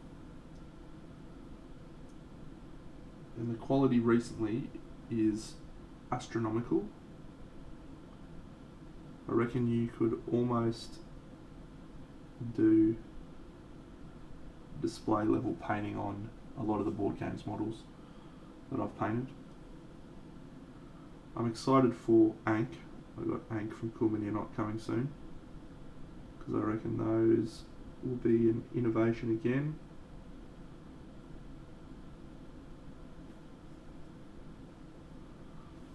Yeah, very cool, very cool.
Ah, Blood Rage. Awesome. Yeah, I've got my Blood Rage models to paint, but I said to myself I won't start painting Blood Rage until I finish Rising Sun. Got like 9 models to go. 7 models to go, I think. But I just stalled out because I've been painting heaps of display stuff.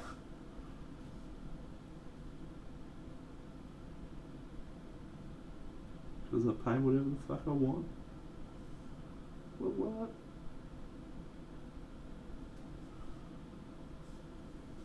Rising Sun is tremendous. Yeah, it's a fantastic game. In terms of area control games and what I recommend as the best area control game, it'd definitely be between Rising Sun or Lords of Hellas. Probably Lords of Hellas getting the nod over Rising Sun. For a number of reasons, but both are definitely up there and recommended purchases. Yeah, I think so. I mean, just so I'm a bit of a collector as well as a player, and I think I want to have all of the games made by Eric Lang. Because I think they're really good. So, yeah, but Lords of Hellas is got some different aspects to it over Rising Sun. and it's vastly different to Blood Rage. Blood Rage and Rising Sun are almost like completely different games, which is neato really when you think about it. Same designer, but he managed to make two completely different games. Oh, Paul's giving out recommendations for Figone. Good one, Paul. Wonder where you got that fucking recommendation from, mate. You fucking mug.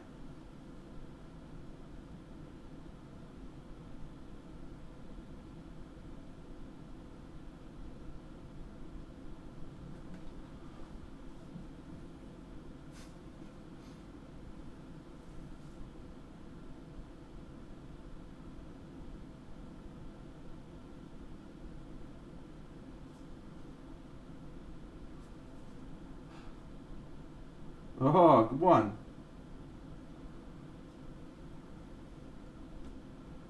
Come on, camera, you can do it.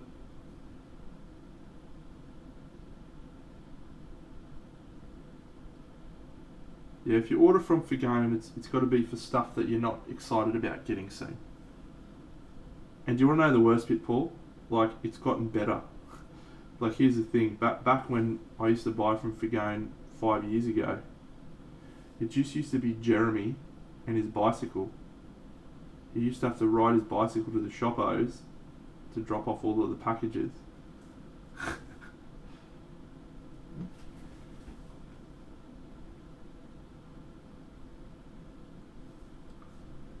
What a crazy guy.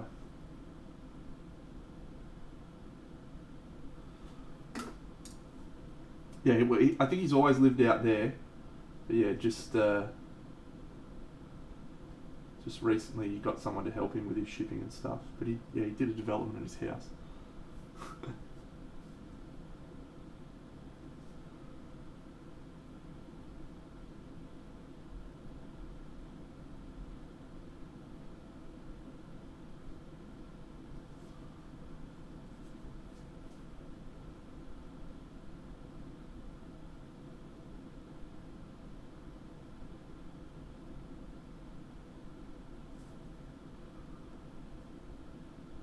Alright friends, I'm about to wrap it up for the evening. It's been a very fun stream tonight. I needed to have a good paint, feel better.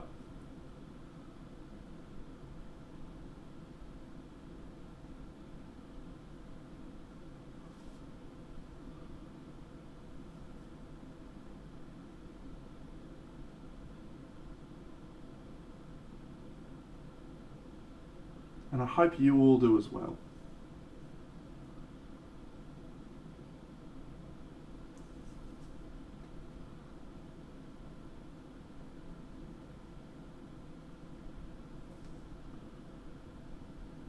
It's been a little while since I looked at this model as a whole, from a little way away.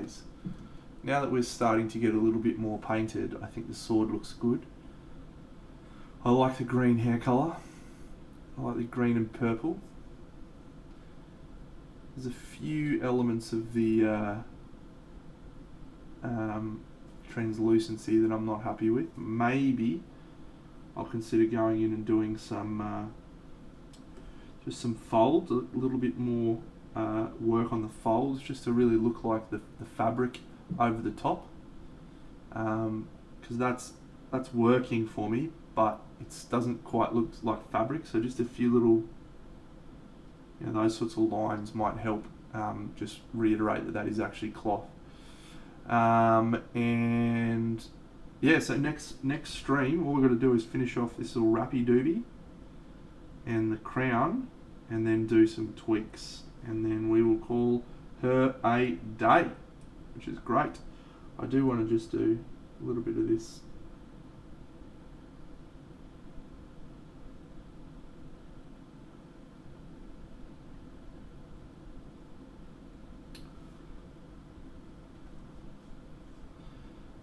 You reckon, yeah, just a little bit on the knees, you reckon, just to make it look like the knees are in there? Yeah, we can probably try and do that.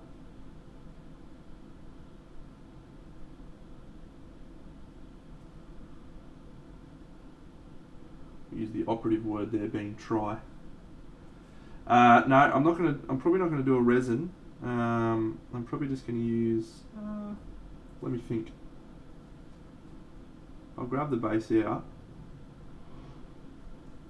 Thanks, the brush 82.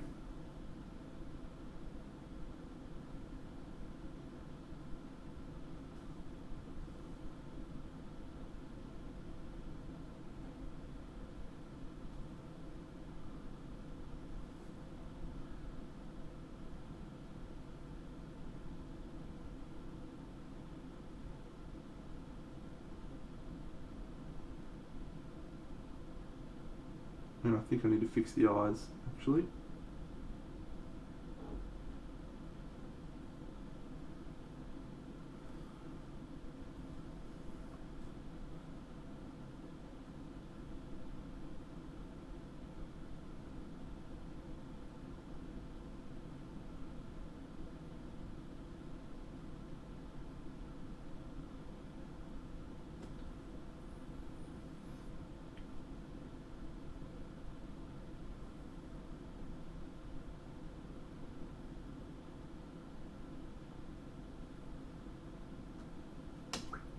Alright, call it a day. Here's the base. See, I've got two options here. So I can do just some gloss varnish over the top, pretty easy. Or I could use Envirotex, which is a 2-part resin that you mix up. Generally dries really beautifully. I could use this AK still water, which is what I'm leaning to at the moment. It's what I used on the base. It doesn't dry quite as glossy as I would like, but I think it'll look good on there. Or the third option is I've got this UV resin from Green Stuff World, so I could try that as well. I've used that before. That's okay. We'll have to think about it. But yeah, what we'll do next week is we'll glue it, or next stream we'll glue it to the base, and then we'll do the resin. Oh, outstanding! Wouldn't mind a ham and cheese toasty right now myself, actually. Bit hungry. All right, that's it. Good stream. Feel happy about my progress there. Few little tweaks to make, but overall, I'm happy. I reckon we'll do highlights on the underneath of the runes, maybe, just to tweak those a little bit, and maybe just work a little bit more on this metal and the gold stuff. But yeah, little tweaks. So overall, very pleased. Good work, friends. Thank you.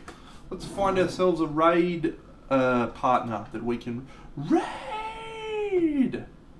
Who shall we raid?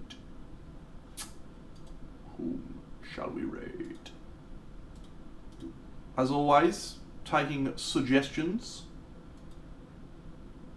Remember, we like to look out for the little guy.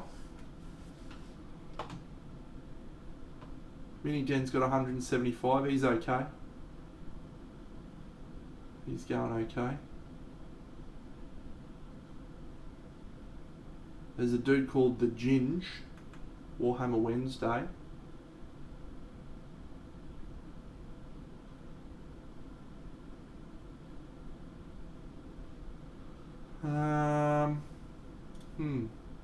Nalind, yeah, or Alchemist Painting. Let's have a look at Alchemist Painting. Yeah, it's Hot Tub ASMR.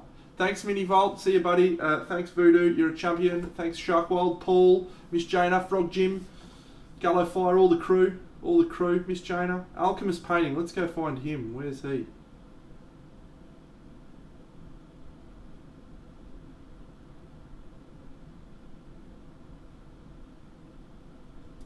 Yeah, have I raided him before?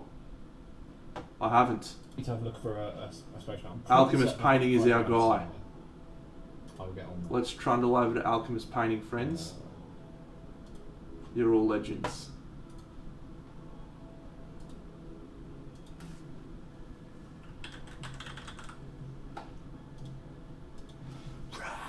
Raid! Exciting. Raid! Let's go. Join me on Alchemist Painting stream. Have fun. Thanks, champions. See you all.